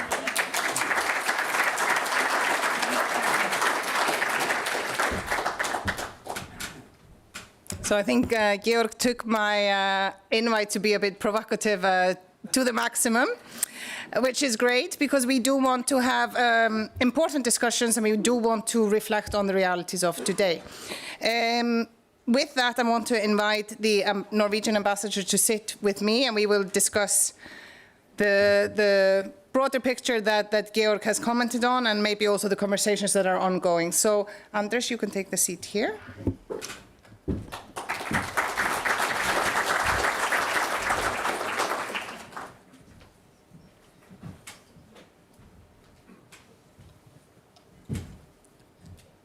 So if we reflect a little bit on the sort of 5 points that Georg drew up, I mean, this is a picture where basically, if I quote him, might is right. We see more of those stronger states globally acting sort of in a way that at least undermines what we will, and our member states. The 3 EFTA states, but I have to say also our 4 EFTA states generally really are strong supporters of a rule-based international system. What is your first take on just the picture that Georg drew up? First of all, I think it's working. I think. Yes. I can agree with Georg on a lot of things here. We have to acknowledge that life in Europe is good, but we do have some structural challenges, well described in the Draghi report, with rapid technological shifts. We're on the back foot on digitalization and losing out in competition in strategic sectors with US and China, for example. But also now we are obviously at the critical juncture now with sort of pressure from 3 directions hitting Europe at the same time, starting obviously with the war. We're in the 5th year in Russia's war of aggression in Ukraine, the 14th year since the annexation of Crimea. We see increasing number of hybrid attacks all over Europe. Then we have the strategic challenge from China, enabling Russia's war, but also with unfair trade practices challenging European welfare and industry. And then, of course, as Georg also touched upon, the transatlantic tensions spanning from trade to different takes on values by Trump and the MAGA movement, but also more concrete challenges relating to Ukraine and security. And then, of course, we have Iran now adding sort of a 4th dimension. So, what sort of Europe is being hit by this? Well, we do see a more fragmentized and polarized Europe as well, and we have this magnificent European decision-making system, fine-tuned, and that has been working perfectly for decades, which is now being hit by these rapid shifts, and that is posing a challenge for all of us, I think. So I think we all here share a sense of gravity about the situation, a sense of urgency, but also that we are basically in the same boat and that we need to stick together to meet these challenges together. One thing that Georg highlighted, and obviously, I mean, he highlighted a challenge that Marit mentioned in her intervention this morning, which was that the way that the EU is approaching its legislations, it is changing. It is responding to these challenges, and for the EU, it is not the most important whether things fall inside or outside the internal market. They are making sure that the EU is fit for the challenge.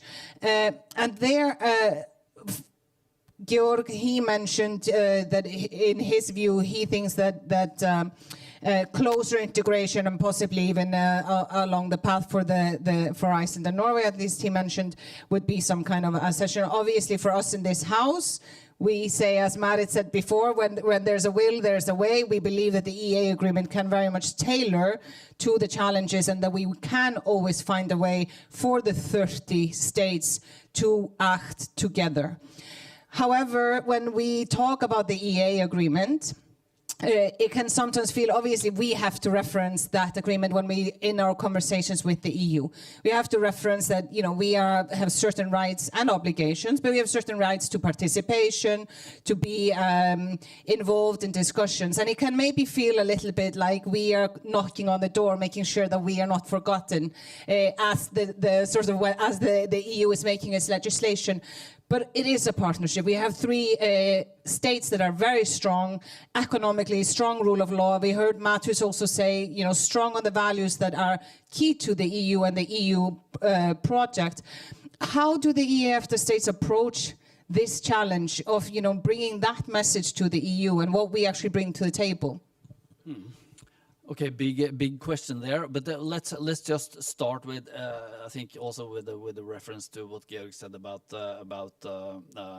possible EU debates and EU membership for Iceland and possibly Norway.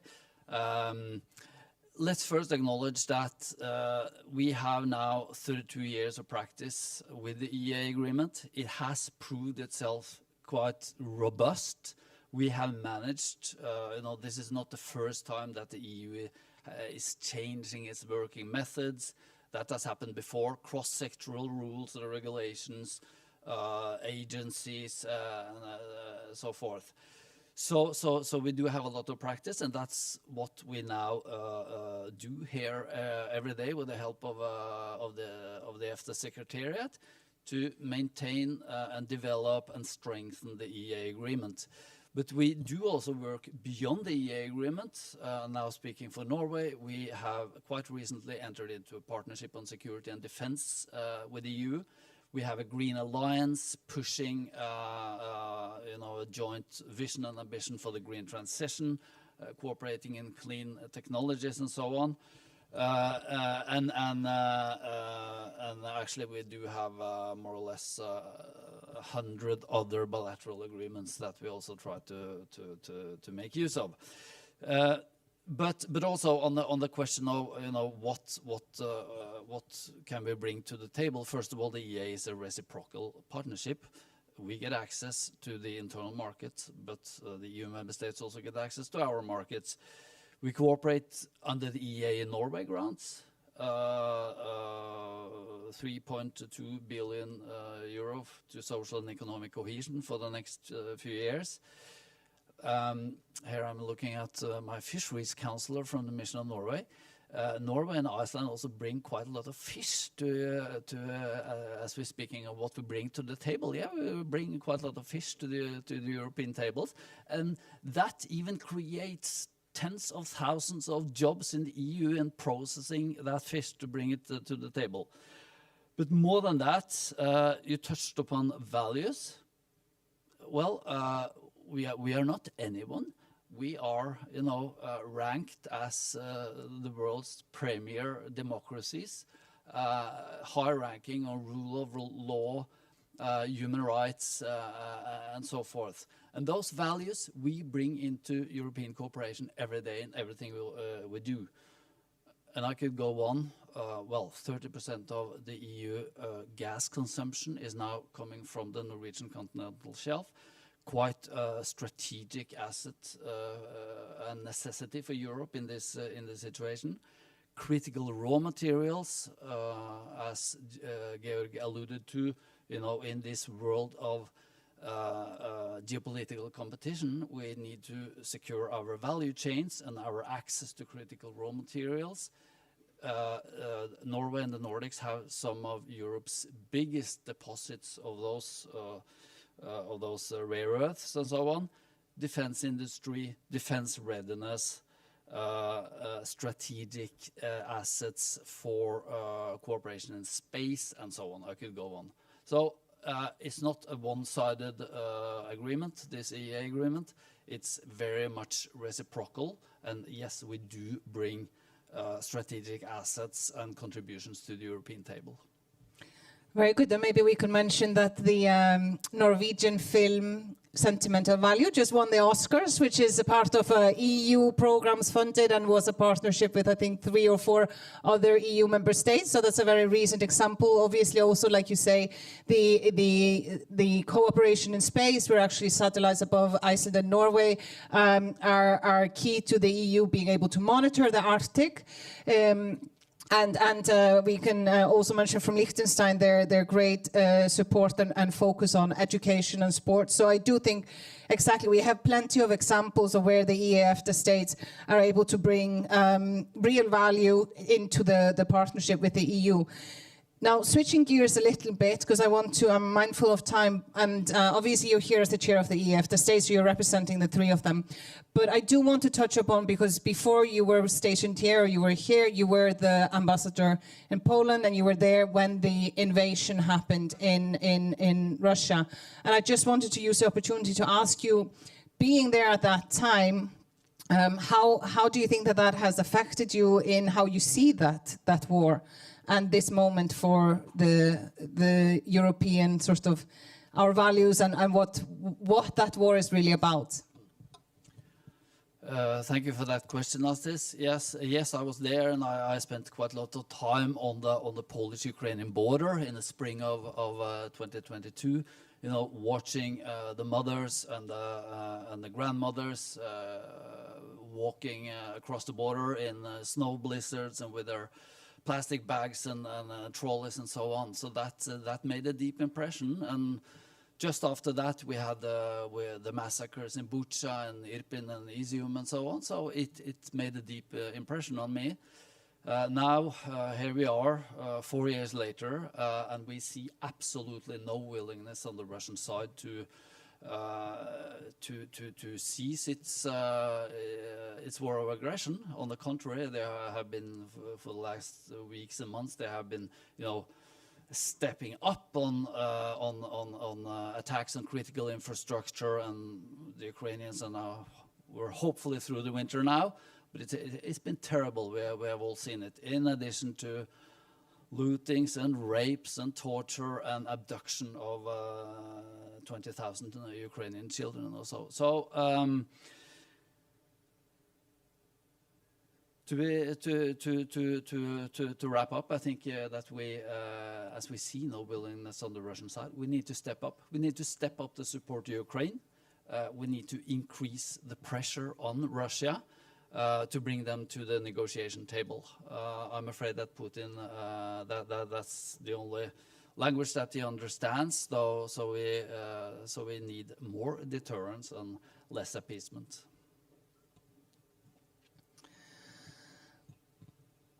Thank you. I'm trying to find a way to go easily into my next question, thinking about the bleak words of Georg, and just touching upon that. And thank you for sharing that experience, because I do think that has influenced.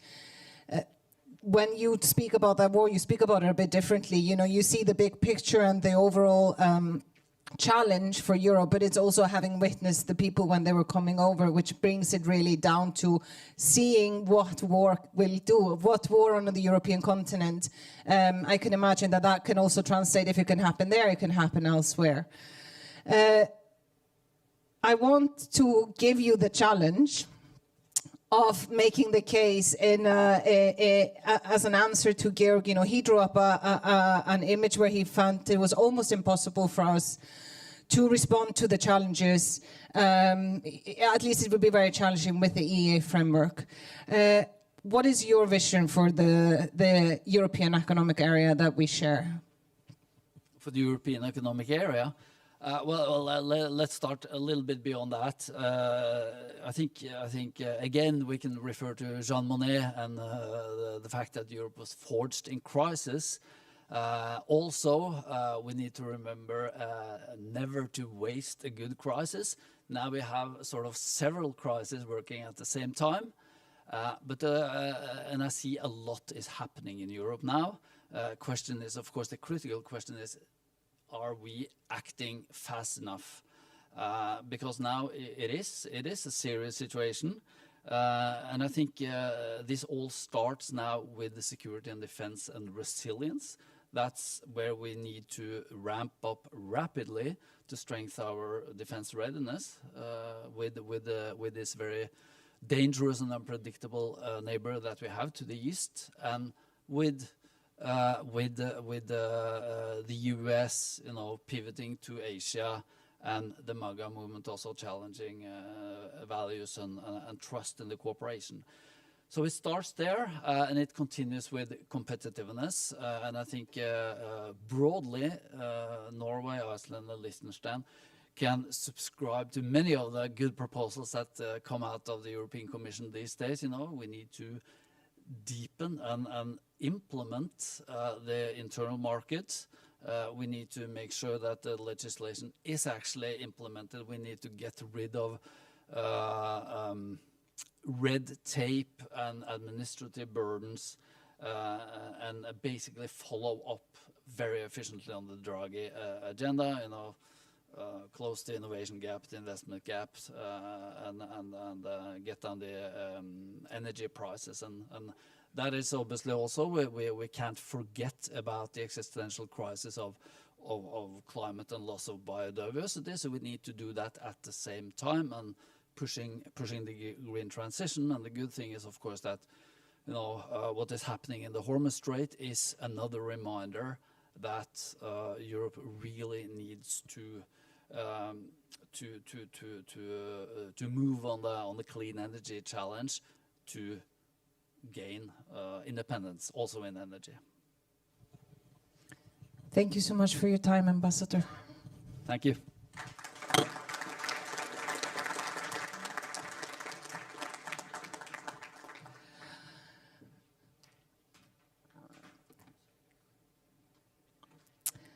So this gave us a little bit of an insight into the discussions that are happening in Brussels. They're not easy. And I think that this connects to much of what you heard this morning that might have felt theoretical at the time. There are challenges on how to get the acts in. The acts are getting more complicated. Like Marit said, the pressure is on. We are responding to big crises. And obviously there is a big challenge baked into our process, which is that, formally we start when the EU has already adopted its law. But it's very hard for us to influence the law. It's already been adopted on the other side. So there's an important conversation that has to happen while the EU is contemplating legislation that will influence the EEA. And thankfully, there is interest on both sides and acknowledgement of this challenge. And here, the next speaker is Trond Helge Bartsen. You've heard us reference him several times this morning. And he will talk about how the EEA EFTA States influence EU lawmaking. Trond.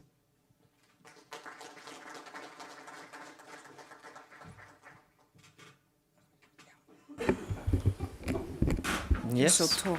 I'm so tall. Is that? I hope you can still hear me. Okay, that's.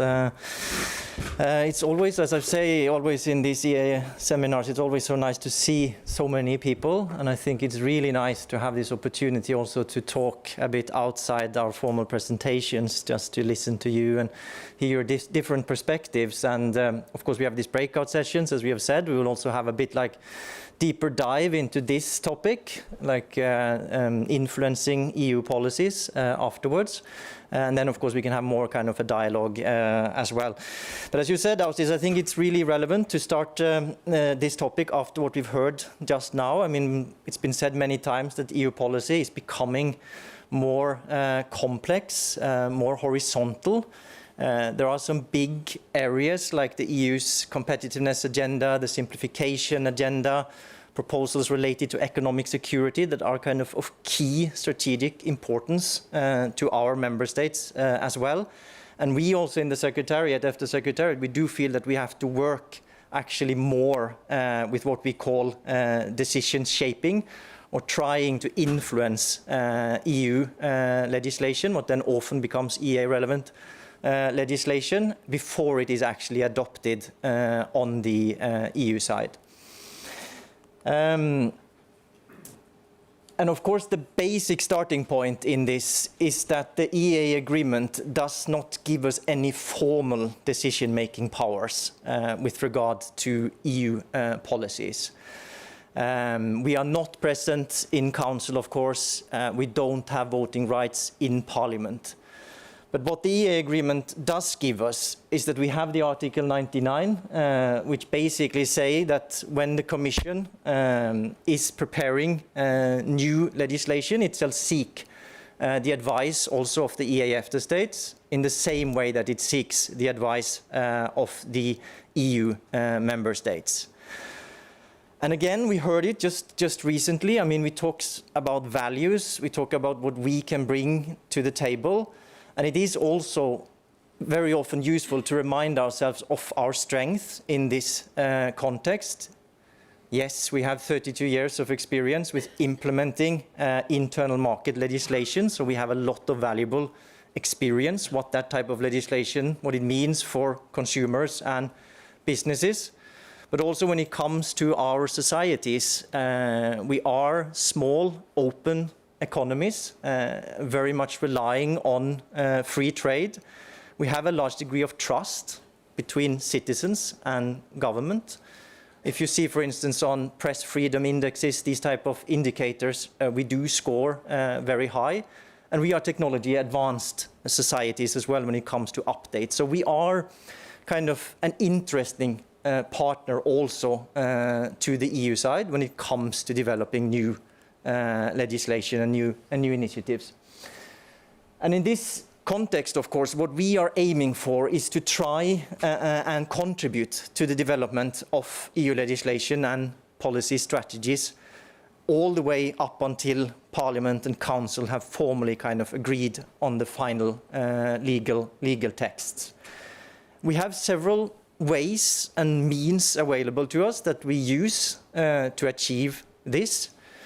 The EEA agreement ensures that we are present in a lot of expert groups where also experts from the EU member states meet regularly, in comitology committees that develop kind of secondary legislation under the kind of main acts. We have at the moment, I just checked now, like 47 seconded national experts from the EEA EFTA states that are working in the different DGs of the Commission. They are, of course, their loyalty is to the Commission, but they are often very important kind of also sounding boards or kind of information sources for us to know how policies are developing on the EU sides, and they are, of course, ambassadors for the EEA agreement. Then we are present in the program committees. There's a long precedent also for us being present in kind of shadow program committees before formal new program committees are established. We are present in very many EU agencies in the management boards. Those are often used by the Commission to test out new policy initiatives. And then, of course, we have what I'm going to talk more about now, the EEA EFTA comments, that are kind of the formal position papers that we submit to the EU side and then follow up on with the EU side. But very importantly is the kind of also the box at the very end here. Through our working group structure that Mari presented in the morning and our setup, we are of course meeting with experts from the Commission on a weekly basis, for many of us on a daily basis, we have an interaction on legislation. And this is, of course, incredibly important to take the pulse on where things are, and also, of course, to have an open and trust-based dialogue with the EU side.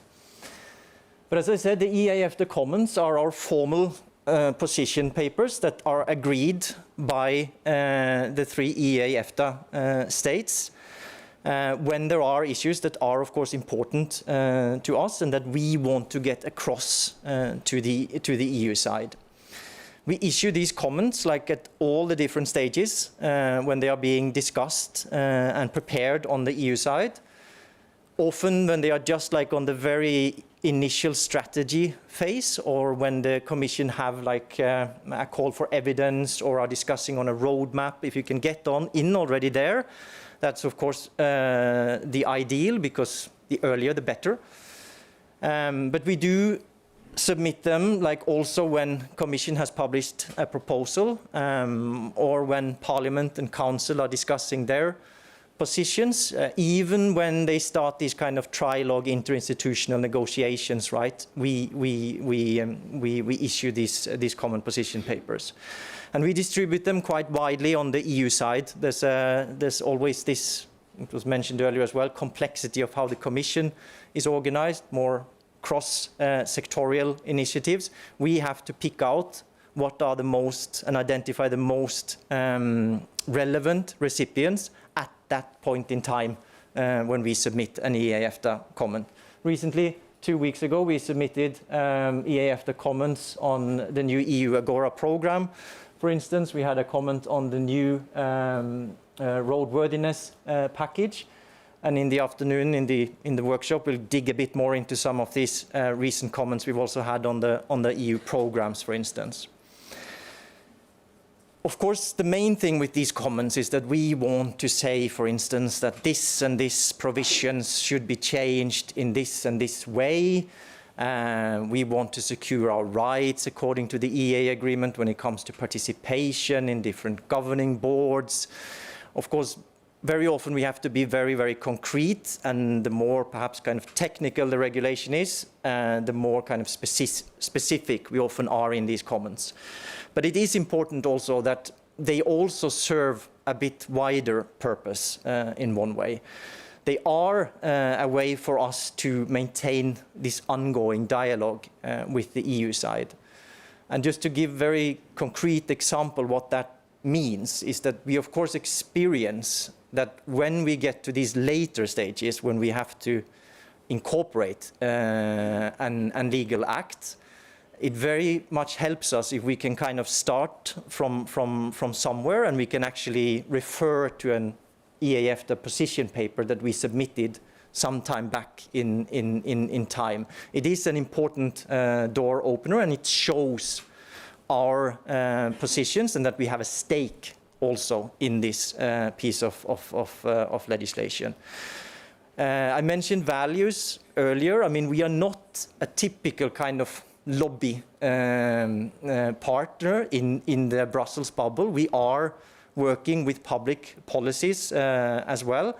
And of course, that makes us feel that we are also listened to by stakeholders on the EU side. So this is also about visibility and showing the presence of the EEA EFTA states in the policy debate in Brussels. It is complicated, and of course we do try as well as we can to make these positions as relevant as possible. And of course, as I said, the main important thing is to try and get in there as early as possible to flag our concerns and our priorities. But these things move very fast, often on the EU side, the legislative process. And of course, what we see when we have kind of most success with managing to get our views across and actually see concrete changes in the finally adopted texts is that if we can tie it to what is happening in Parliament when they publish or prepare their reports, in Council when they are working on their common or general approaches, and try and comment perhaps directly related to those updated or documents or those amendments that are being proposed. But this takes, of course, time. Sometimes we manage this. Sometimes it is more challenging to be there in time. And how do we follow up on these comments? What happens after we have written them, published them, sent them to the EU side, sent them to the Commission, but also to the presidencies of the Council, to relevant committees, rapporteurs, etc. in Parliament? Well, we have a standing practice with the Commission that they always come back to the different EFTA working groups to discuss with our experts on how our views can be taken into account. Those are also very important kind of for us, where we can kind of get an idea about how these proposals are actually developing on the EU side. Sometimes we go to Parliament, to a relevant committee, to present our views. Sometimes we also have presentations and interactions in the working groups with the presidencies. And then, of course, we are a bigger family. So it's not only us from the EFTA Secretariat to follow up on these comments. I mean, there are bilateral meetings, a lot of them going on between our different member states from the missions that are based here in Brussels. They are meeting at different levels with the EU side, sometimes at political level, sometimes at more technical level. And of course, taking along these EFTA comments and also using them in those contexts is incredibly important. And then what we do, of course, is that we see if there is a need to then follow up after we've submitted perhaps one comment with a second comment later on in the process as well.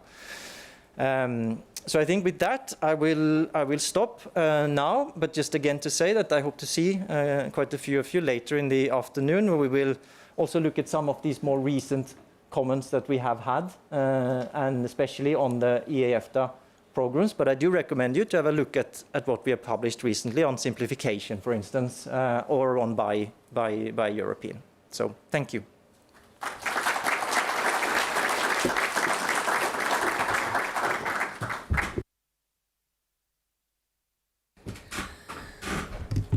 Thank you, Trond, for this. And as Trond said, there is a breakout session that will actually take place here in this room, where you will learn more from colleagues from Trond, but also other colleagues about these comments and how we really follow up on them, and how we try to influence on the other side. Now, we have focused a lot on the topic of the day, the EEA, but as you will see in the little logo here, we do have 4 member states of EFTA: Iceland, Liechtenstein, Norway, and Switzerland. And when Marit spoke earlier, she spoke about our work in Geneva, where which is sort of the hub for the free trade negotiations of EFTA, where normally we negotiate on behalf of our 4 member states. The work done here is not on behalf of Switzerland, the EEA work, because they have their own bilateral agreements. And as you may know, Switzerland recently concluded a new package of agreements with the EU, and they were signed just last week on Friday. And so we thought it would actually be timely and interesting for you to hear a little bit about the Swiss side and how Switzerland is relating to the EU, especially in the context of these new agreements. And to do that, I'm very pleased to have with us a colleague from the Swiss mission. He's the deputy head of the mission of Switzerland to the EU, Konradin Rasi. Welcome.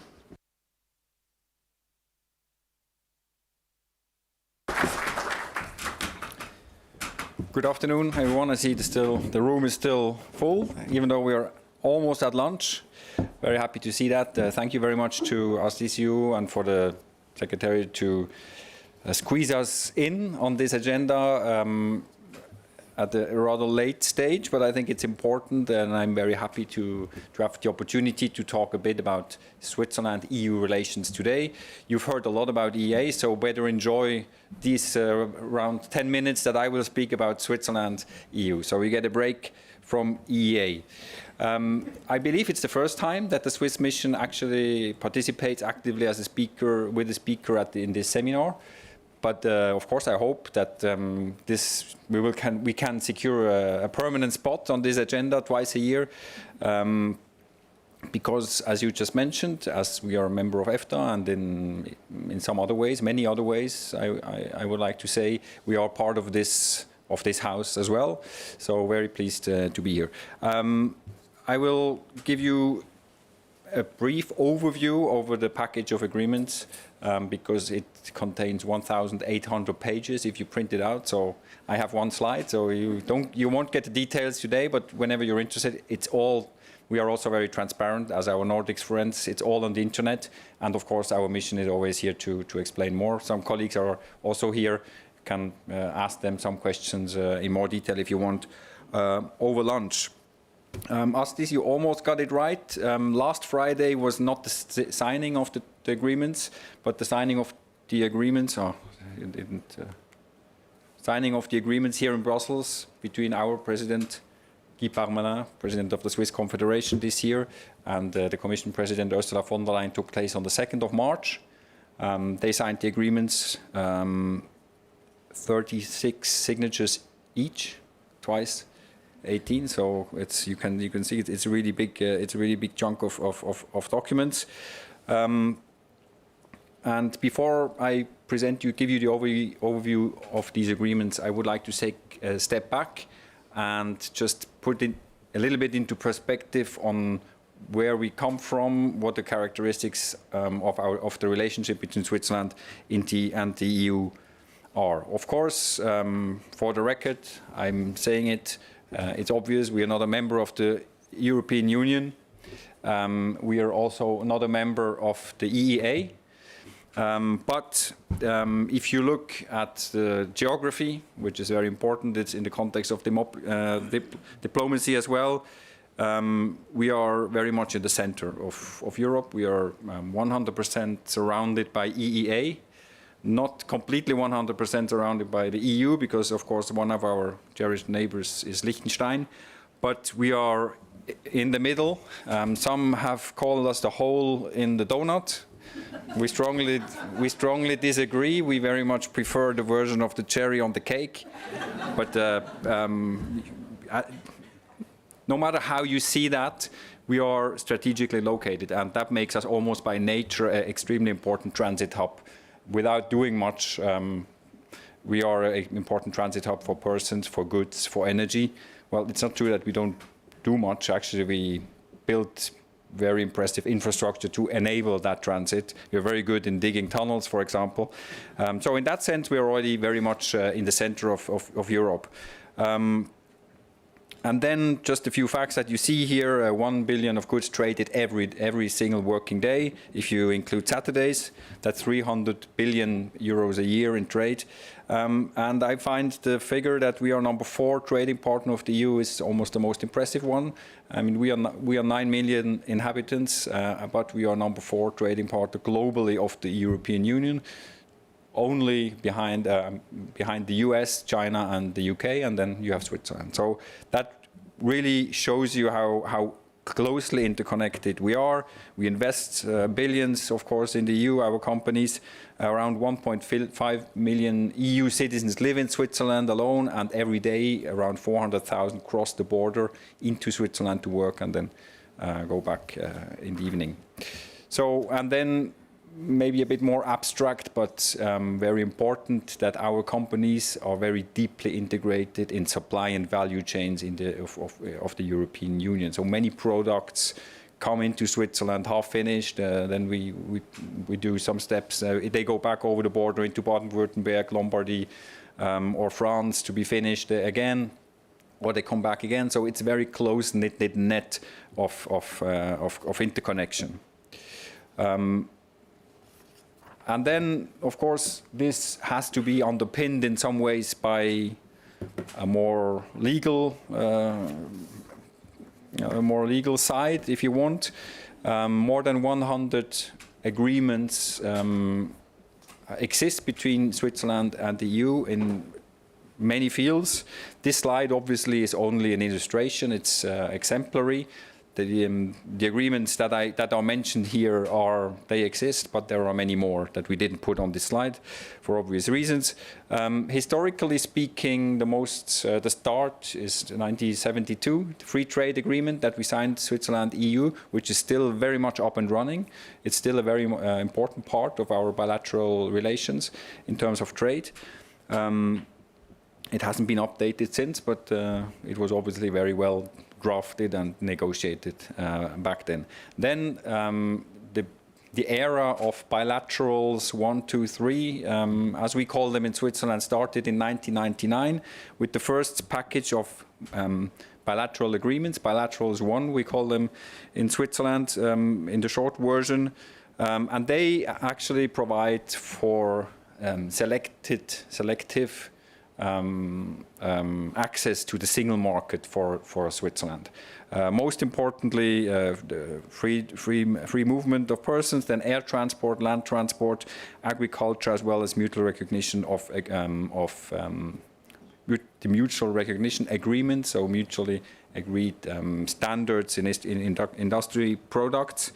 Those are the most important ones. And then 2004, bilaterals 2 in a slightly different, in a different area. So they concern rather internal security. That's the Schengen-Dublin agreements, among others. They solidified that bilateral way of this bilateral approach to the relations Switzerland-EU. But as most good things come to an end, this story also has would have a natural end if we hadn't signed the new agreements, because those agreements, the bilaterals 1 and 2, they lacked one very important element, and these are the institutional elements. So there was no provision for direct alignment to provide for updating whenever things evolve in the EU, very much like we heard today for the EEA. They are still in place. There are no mechanisms for dispute settlement, most importantly. And so without these elements, the so-called institutional elements, these agreements remain static, and the older they get, the more irrelevant they become, and the less positive and useful they become. So if we don't do anything, we will rely on an increasingly aging set of bilateral agreements. So the decision was by our government and the European Union to negotiate or to renegotiate, and the outcome is the bilateral 3 that we were mentioning in the beginning, that our 2 presidents signed on the 2nd of March. So here you see what they look like, as I said, in a very general view. There is the first part, it's one package, that you have to see it as one package. It was negotiated as one package. There is the stabilization part, and basically the dark blue ones are the ones that I mentioned before. They were the bilateral package 1, and they have been renegotiated with a view to integrating institutional elements. So now these versions include provisions for dynamic alignment, for dispute settlement mainly, and this is, I would say, or our government considers the core of this bilateral package 3. We have 3 other elements that you see in a slightly lighter blue, which is a selective participation as well of Switzerland in EU programs, Digital Europe, Horizon Europe, Erasmus+, ITER, Euratom, and so on. That's very important for us, and we would also argue that it's important for the EU because we contribute with Swiss innovation is very is state of the art, and we strongly believe that it's a win-win situation if we can participate in EU programs. Then we have the Swiss contribution, which is similar as we heard before of the Norway model. We actually, under this agreement, would contribute 350 million per year to to the EU, not directly to the budget, but to support to individual member states in several areas. Participation in space programs as well. And then we have the second part is the further development, as we call it. So we didn't only want to stabilize and update what we had, but we also wanted to go a step further and include further areas in our bilateral cooperation. And that you see them on the right side. So food safety, protection of consumers, of animals, of plants, same standards as the EU, create one area of food safety.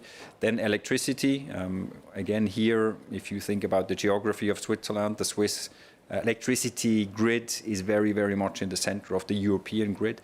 One could argue that there is no Swiss grid as such, there's just one European grid, and this agreement will allow us to work much closer together in regulating and trading electricity and improve security of supply and grid stability. And then also important parts, cooperation of parliaments shall be increased. A high-level dialogue, which just took place on 5 March for the first time when Kaja Kallas was in Zurich. And that's it. Now it has been signed on the 2nd of March. That doesn't mean it's entered into force yet. We also have our constitutional requirements, as you call them, and they are quite steep in Switzerland in terms of our direct democracy. But what happened now Friday, you mentioned it, as this Friday, our government, after around 18 years of having that dossier in its hand, handed it over to our parliament. Parliament is now examining these bilateral agreements, that 1,800 pages in detail. And once Parliament agrees, we think, we hope, it's not a done deal, there will be, in all likelihood, there will be a public vote, a referendum on these bilateral agreements in Switzerland, and only if the Swiss people agree will they be able to enter into force, provided that also the European Parliament is also, the ball is also in the European Parliament's court right now. It will also take its position later this year, it's expected, and then the Council of the European Union, which already green-lighted the signature in February, will have to agree again after everything is done and dusted, and then they are ready to enter into force. Don't ask me when that's going to be. Not this year, that's for sure. Earliest and realistic, optimistic scenario would be 2028. So that would be our update, and yeah, hope next seminar, we can maybe give you another update of on how things are going. Thank you very much.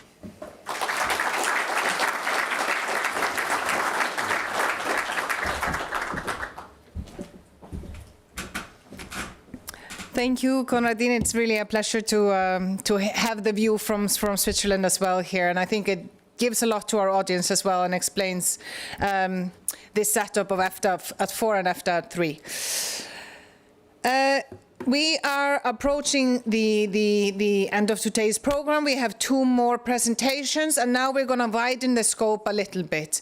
We are going to talk about the bodies that give legitimacy to the work that we do here, that expand the conversation into vital sectors of our societies. And also a little bit later, you will hear more a topic that has actually come up frequently today: the cohesion, the EEA and Norway grants, how the EFTA states are helping to reduce social and economic disparities in the EEA. That will be actually the final presentation today, and one that is very important, as you heard from the Norwegian ambassador. But first, we want to talk to you about how parliamentarians, social partners, that means the employers and the trade associations and regional authorities, are embedded into our framework. There is a breakout session on that as well. But to give the introduction, please welcome Jacqueline Bredlit. She's the officer for the consultative committee here at EFTA.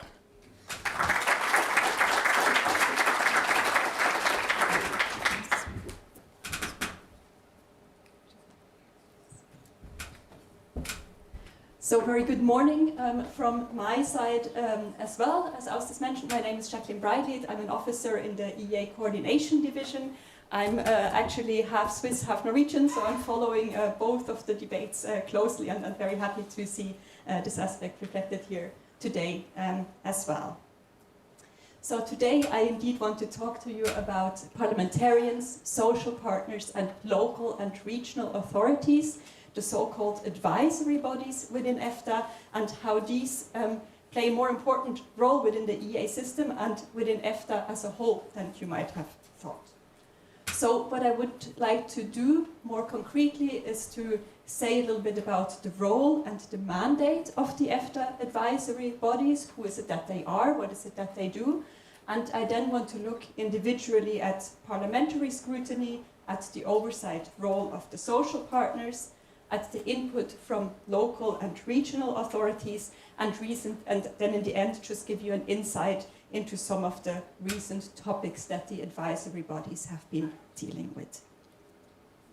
So let's dive straight into it, and with this slide here I just want to take you back a little bit in history, because as you know the EEA agreement came into force in 1994, but EFTA has existed much longer than that. So EFTA came into being in 1960 to promote closer economic cooperation and free trade in Europe. And actually very shortly after, so in 1961, the so-called Consultative Committee was established, and then some years later, in 1977, the so-called EFTA Parliamentary Committee was established. And these committees, they were established under the council structures, so under the EFTA Council, which is EFTA's highest governing body. Now, who are these and what is their role? So for the EFTA Parliamentary Committee, it's maybe not rocket science. So the Parliamentary Committee, that's a forum for parliamentarians from the 4 EFTA states, so from Iceland, Liechtenstein, Norway, and Switzerland as well. And the Consultative Committee, that's representatives of social partners from the 4 EFTA states, so of trade unions, business and employers associations in the EFTA states. And their role is twofold. It's to advise the member states on matters falling within the whole scope of EFTA, and it's to provide a link and a channel for information between these parliamentarians and social partners. Now, what does it mean to provide advice on the whole scope of EFTA? Well, it means the EEA, of course, but it also means EFTA's trade relations around the world. So just to give you a sort of mini crash course on this, so since the 1990s, EFTA has established an extensive network of contractual free trade relations all over the world. So EFTA has free trade agreements with Canada, with Korea, with Mexico. It has signed over 30 FTAs to date, and most recently it has signed with Malaysia and Mercosur. And then there's the EEA as well, so this is neither the first time nor the last time that you're going to see this slide today, but I would also like to just point out where the advisory bodies stand within this. So here you have the EFTA Parliamentary Committee, which is in a way the counterpart to the European Parliament, with the exception that it's not a co-legislature but an advisory body. And then you have the EFTA Consultative Committee, so the EFTA Social Partners, which is in a way the counterpart to the Economic and Social Committee on the EU side. And thanks to the EEA agreement, we also have joint bodies. So we have here in the middle the EEA Joint Parliamentary Committee, consisting of parliamentarians from both the EFTA and the EU side, and the EEA Consultative Committee, consisting of social partners from both sides as well. And there's basically 2 things that I would like you to take away with regard to the role and function of these advisory bodies.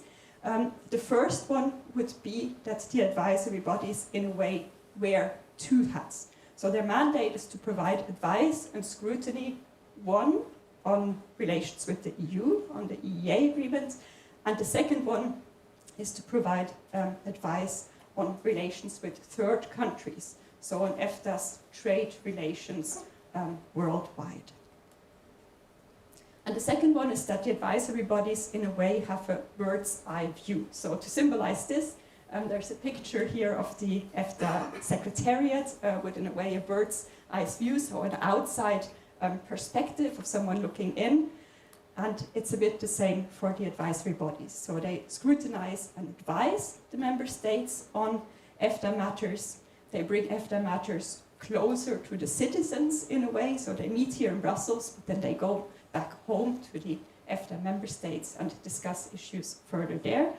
And they form a bridge, or maybe we can say that they form several bridges. So they form a bridge between the EU level and the national, local, regional level. And they form a bridge among those parliamentarians and social partners. And this is, I think, really a crucial point in this. Through all of this, they bring democratic accountability and legitimacy to the organization as a whole. Now I would like to look a little bit more closely at parliamentary scrutiny in EFTA, so at the EFTA Parliamentary Committee, which advises the member states on all issues of relevance to EFTA. How do they do this? Well, they do this by having around 6 meetings per year. These meetings are often held jointly with the consultative committee. So just to give you an example, so they meet every year in June with the EFTA ministers, and here they have their trade hat on. So here they discuss EFTA matters, trade matters, and give input on the trade aspects. Then they meet in November with the EEA EFTA ministers, and here they give input on EEA matters. There's the EEA Joint Parliamentary Committee, as I've mentioned, so the committee that is in the middle of the 2 pillars, so consisting of EFTA parliamentarians and the delegation in the European Parliament for relations with EFTA. This body, this committee, meets twice a year, so they're always alternating between an EFTA member state and Strasbourg, the seat of the European Parliament, and they scrutinize the functioning of the EEA agreement, monitor EU legislative developments, and their impact on the EEA agreement. Now, what does it mean to scrutinize the functioning of the EEA agreement? Just to become a little bit more concrete here.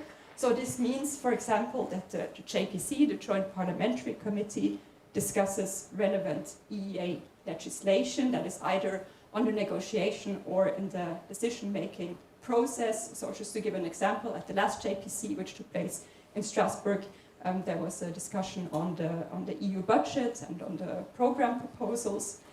It might mean that they look into broader issues of interest to the internal market. So a big topic at the moment is the global trade landscape, as we've heard earlier today, the challenges to rules-based trade and how this affects the EEA. It might also mean that they invite experts, for example, on space cooperation, that was the case recently. It might mean that they hear presentations on EEA EFTA comments, and I think this ties a little bit to what Trond said as well, that EEA EFTA comments, they're really discussed in a range of different fora, and by being discussed in the JPC, they are then also disseminated and heard within the European Parliament as well. And they discuss the legislative impact back home. And through this, they foster democratic oversight and accountability, and they bring back home this knowledge to citizens of the EEA EFTA countries, and they create this link between political life in the EU and in EFTA. Then let's briefly look at the oversight role of the social partners, so the EFTA Consultative Committee. Similarly to the Parliamentary Committee, they meet several times a year, so often jointly also with the PC. That's especially the case when they meet ministers. I'm responsible for this committee, and the next upcoming meeting is, for example, a meeting with EEA EFTA ambassadors that takes place every year in April. We again also have the joint body together with the EU side, and here I just wanted to give you a little bit of an idea of some topics of interest. So them being social partners, economic and social aspects of the EEA is of course an important topic. The European Pillar of Social Rights has been a big issue, skills and education, and of course growth and competitiveness.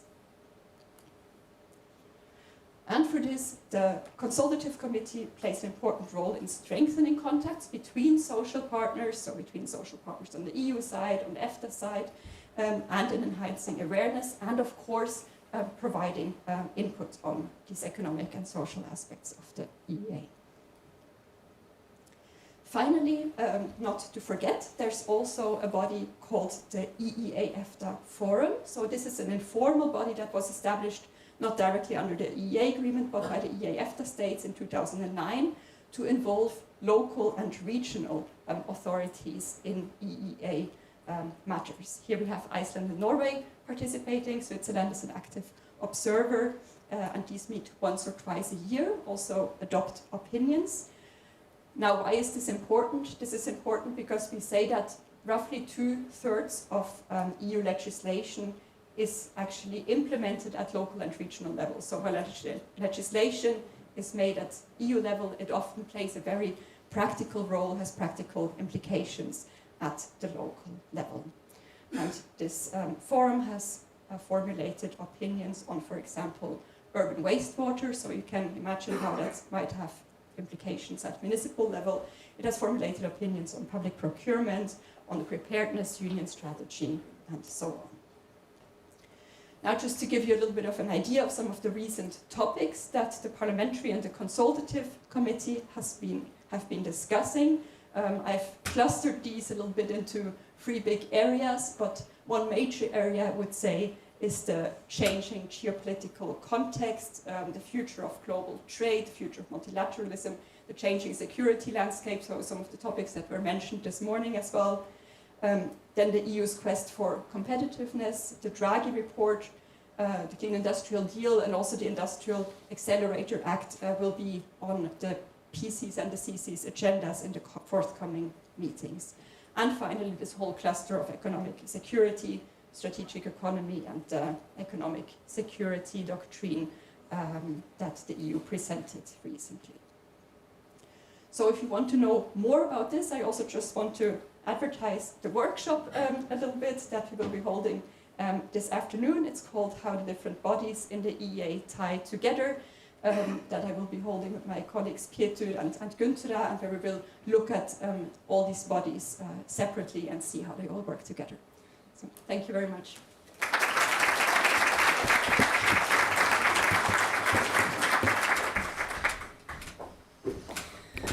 Thank you, Jackie. And just on that breakout session, so the colleagues, Jackie mentioned Pietur Gunnarsson, he's the head of policy, and Gunnþóra, oh my God, I've forgotten her father's first name.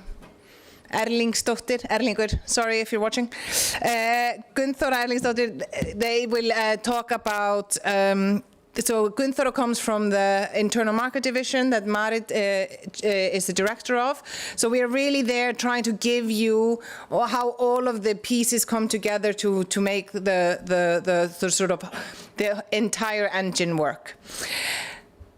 But now we will go to the last presentation of this morning, and for those that are with us on the stream, you have heard them referenced many, many times, the EEA and Norway Grants. And here to introduce this work, we have Borgar Þór Einarsson. He is the Deputy Managing Director for the EEA and Norway Grants.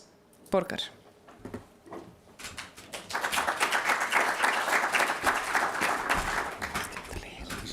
Yeah. Good morning, everyone. I know it's been a long morning. I promised Ásdís to be quite brief. I am here on behalf of the Financial Mechanism Office, which is the office that runs the EEA and Norway Grants.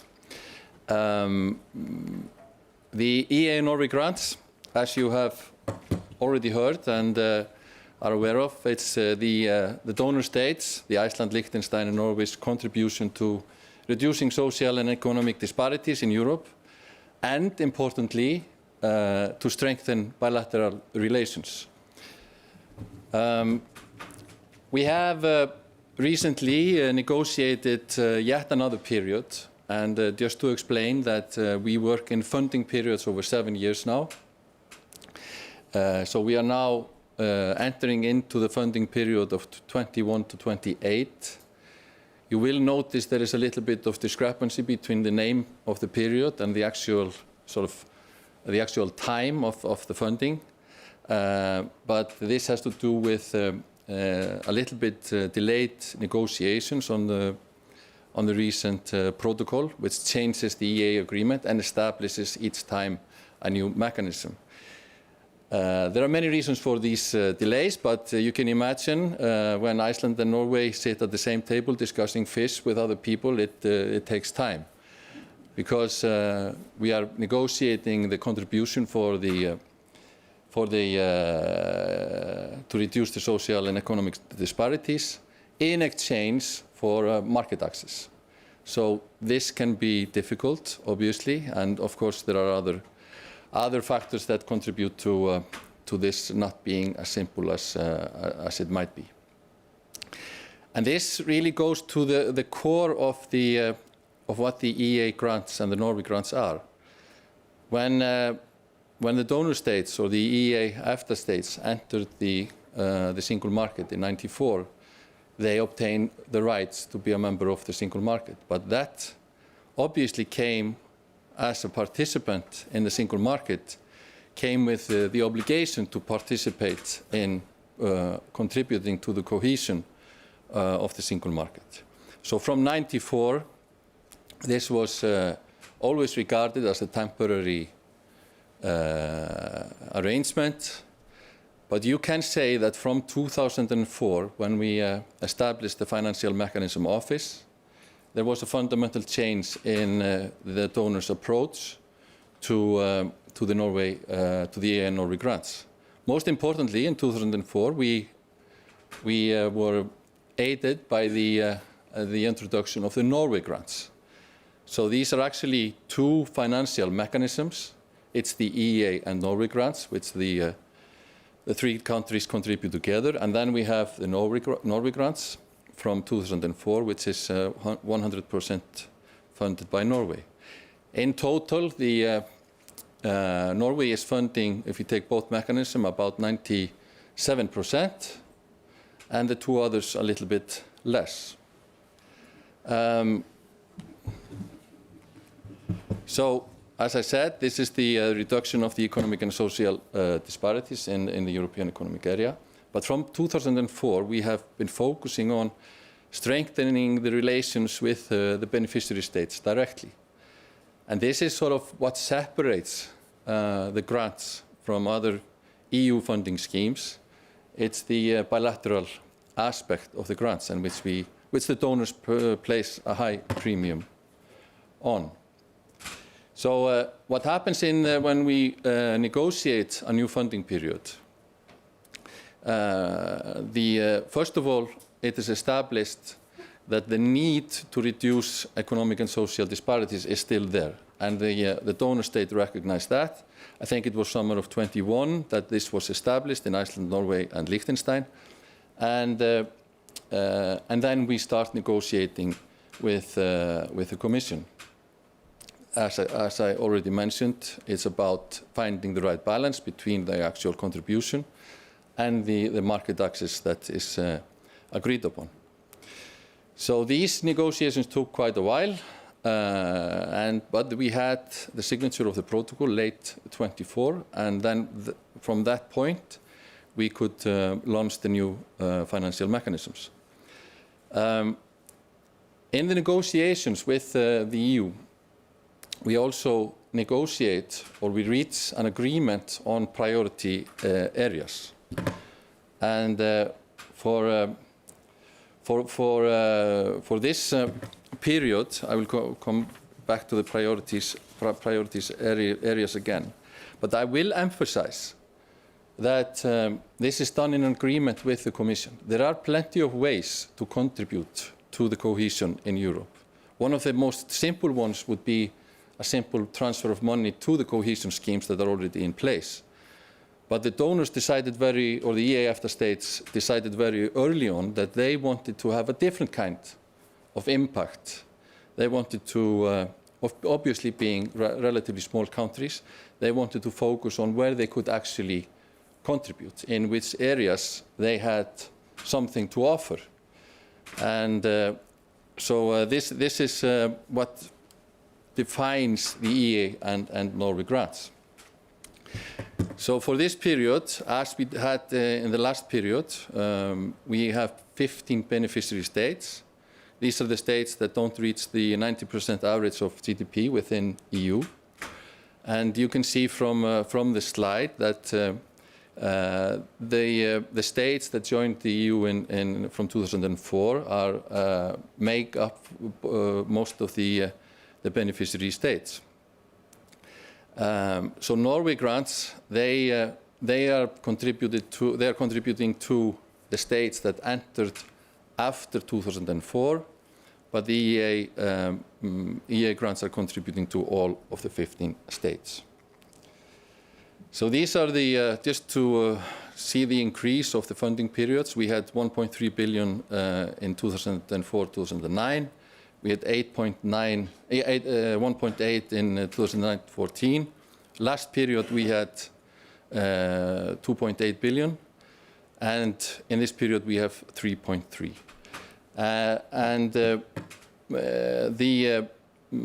The Norway grants make up approximately 1.5, and the EEA grants make up 1.8 approximately. So this brings us to the thematic priorities.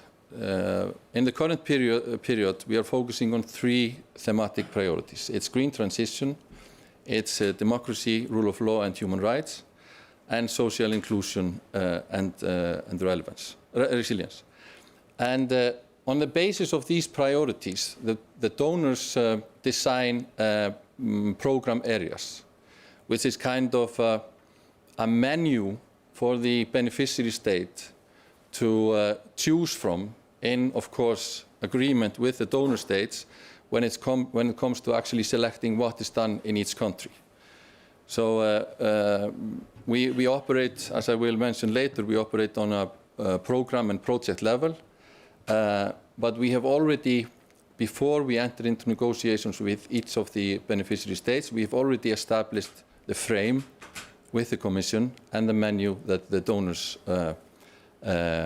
decide. So just to give you an idea of how this is divided between the beneficiary states, Poland is of course the biggest one and receives more than a quarter of the total contribution. And then we have Romania and Bulgaria and Hungary. I will mention that in the last period, Hungary was, the programs were not implemented in Hungary as the donors, and Hungary did not reach an agreement on implementation of the Civil Society Fund. So all programs were cancelled in Hungary in the last period. We are now, through all of last year and this year, we are now, the donors are negotiating agreements with each and every beneficiary state. We have reached an agreement with, at this point, with all but 4. So the remaining countries that we haven't concluded the agreement with are Romania, Slovenia, Hungary, and Greece. I can say that we are signing with Greece on Friday, so there will be only 3 left. And we are, this period of concluding the agreements with the beneficiary states is taking half the time it took last time around. So we have been well aware of the delays that were in the beginning of the process. And it's important to note that these agreements, which we call MOUs with each and every state, are international agreements directly between the 3 donor states in the case of the EEA grants and individual countries.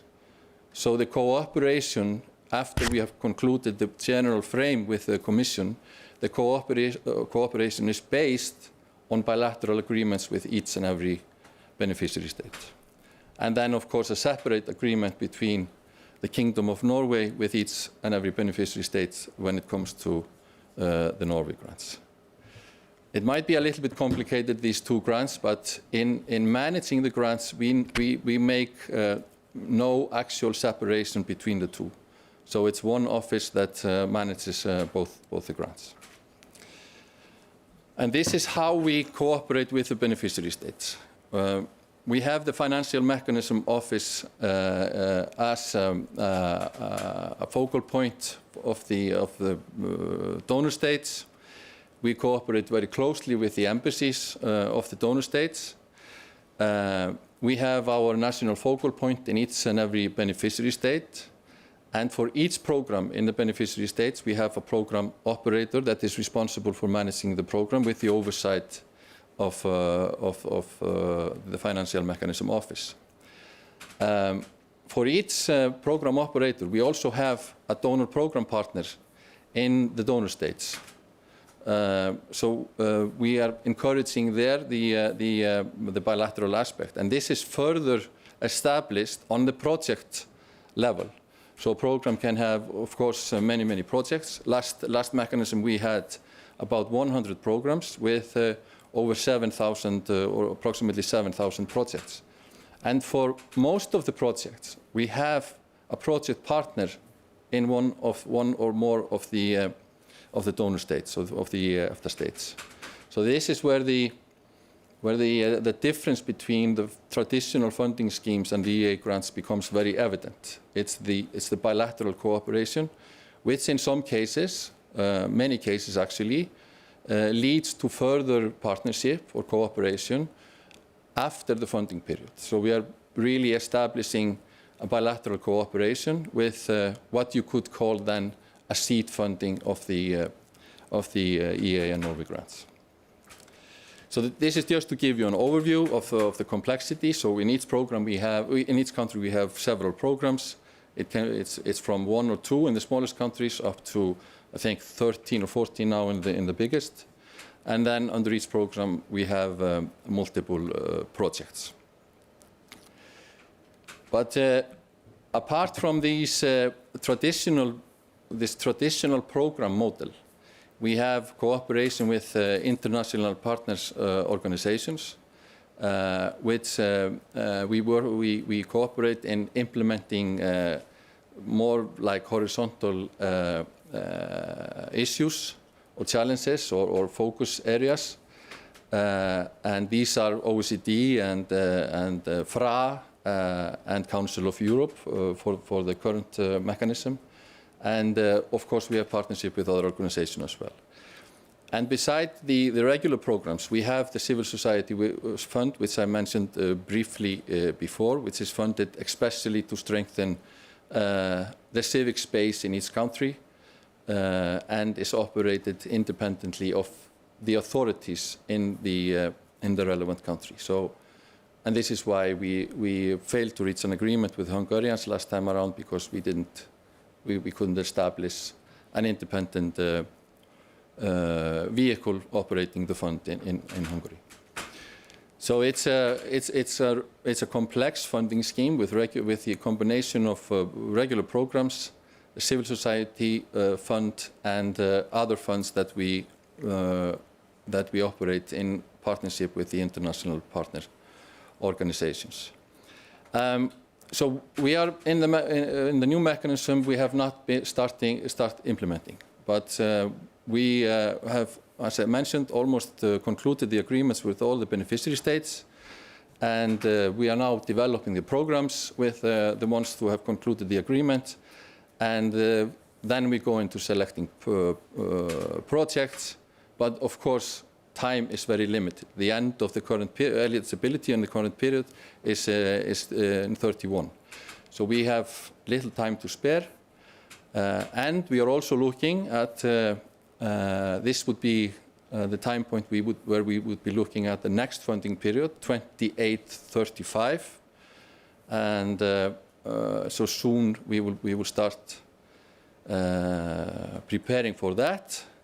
Probably at the same time as Iceland will vote on whether to join the EU or not. So that will be an interesting process, as mentioned by the ambassadors.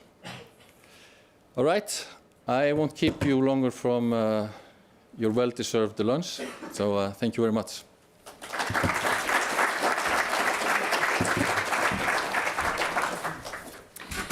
Thank you, Borgar. You will have to see me once more because I am going to explain the breakout sessions for you, and I've been planning how to do it in a way that even my husband would understand it. But first, we want to wrap up a little bit. It's been a lot, and I know it's my 8th time sitting in this role, and I did it first when I was a trainee 10 years ago. I know it's a lot to take in, but I do also think that what you heard this morning will also become clearer in the breakout sessions. And to sort of sum it all together, we're very pleased to have with us for the closing remarks Knut Hermansen, who is the Deputy Secretary General of the EFTA Secretariat. Knut, please.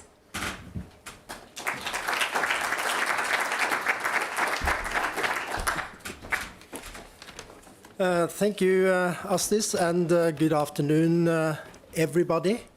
Wow, it's a full house here. You don't actually get that impression when you're sitting on the first row. I would firstly like to thank every one of you showing up here today, spending one day with us to learn more about the EEA cooperation. And I would also, of course, like to thank all of those having followed this seminar online. I heard earlier today that it was more than 130 that had linked or had connected to this seminar today. And I am very pleased that still after 32 years of operation, there is a huge interest in learning how this EEA cooperation works. We hold these seminars 2 times a year because we believe that the widespread knowledge and understanding of this EEA cooperation is key to its effective operation. The EEA cooperation is unique. We have heard that before today. And the EEA agreement is of utmost importance, not only for the 3 EEA EFTA states, but also for the European Union. At a time of challenging and pressing questions and geopolitical shifts, cooperation within Europe is more important than ever. And I sincerely hope that you have learned something today, at least in this part of this first part of the seminar, something that you can bring back with your home and to use in your daily work. There is more to come after the lunch with the breakout sessions, and I really hope that you will participate actively in those sessions. I would also like to take the opportunity to thank all of those having presented these various topics here today. Many thanks to the external speakers, of course the chair of the EFTA Standing Committee, Ambassador Eide, and also our friends and colleagues from the Commission, from EPC, from the Swiss Mission, ESA, FMO, and the EFTA Court. And I also would like to thank my colleagues here at the EFTA Secretariat for their presentations. And I would like in particular to Ausis, that has been the moderator of the day, and the organizing team for preparing this seminar and for making this seminar a success also this time. So now we will now break for lunch, and I don't want to stand between you and the food very much longer.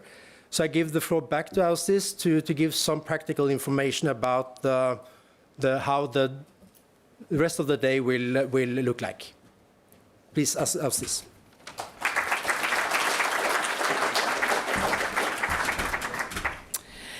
Thank you, Knut. And as Knut said, we already had over 130 people online when we started. There were 70 people in the waiting room, so we felt a bit like rock stars at 9 a.m. this morning. And I think throughout the day, over a few hundred have logged in and out. So thank you so much for that. And maybe we see you again in September if there are particular parts of the program you want to revisit. For those in the room, we will now go and have lunch here just in the auditorium. And after that, at 2 o'clock, the breakout sessions will start. Now, I'm going to do this by theme.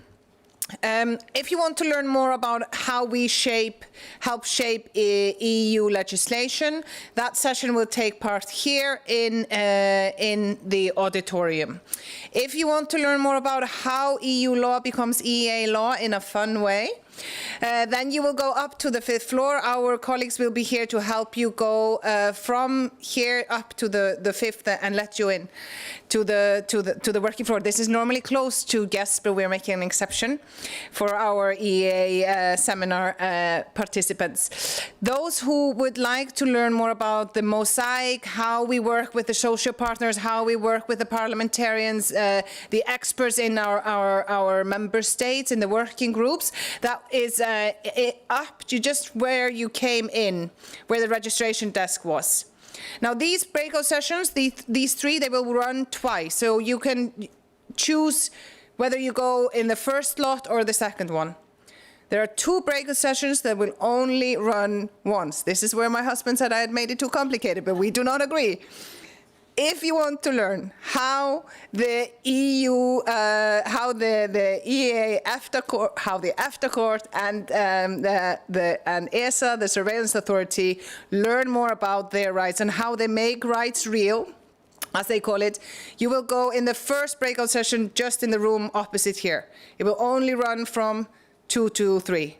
And then there's an advanced session for those that really are into the 2-pillar structure and want to know. There's a lot of drama in that 2-pillar structure. If you want to know more, you go to the Geneva room, just opposite here, in the second breakout session. Is this clear?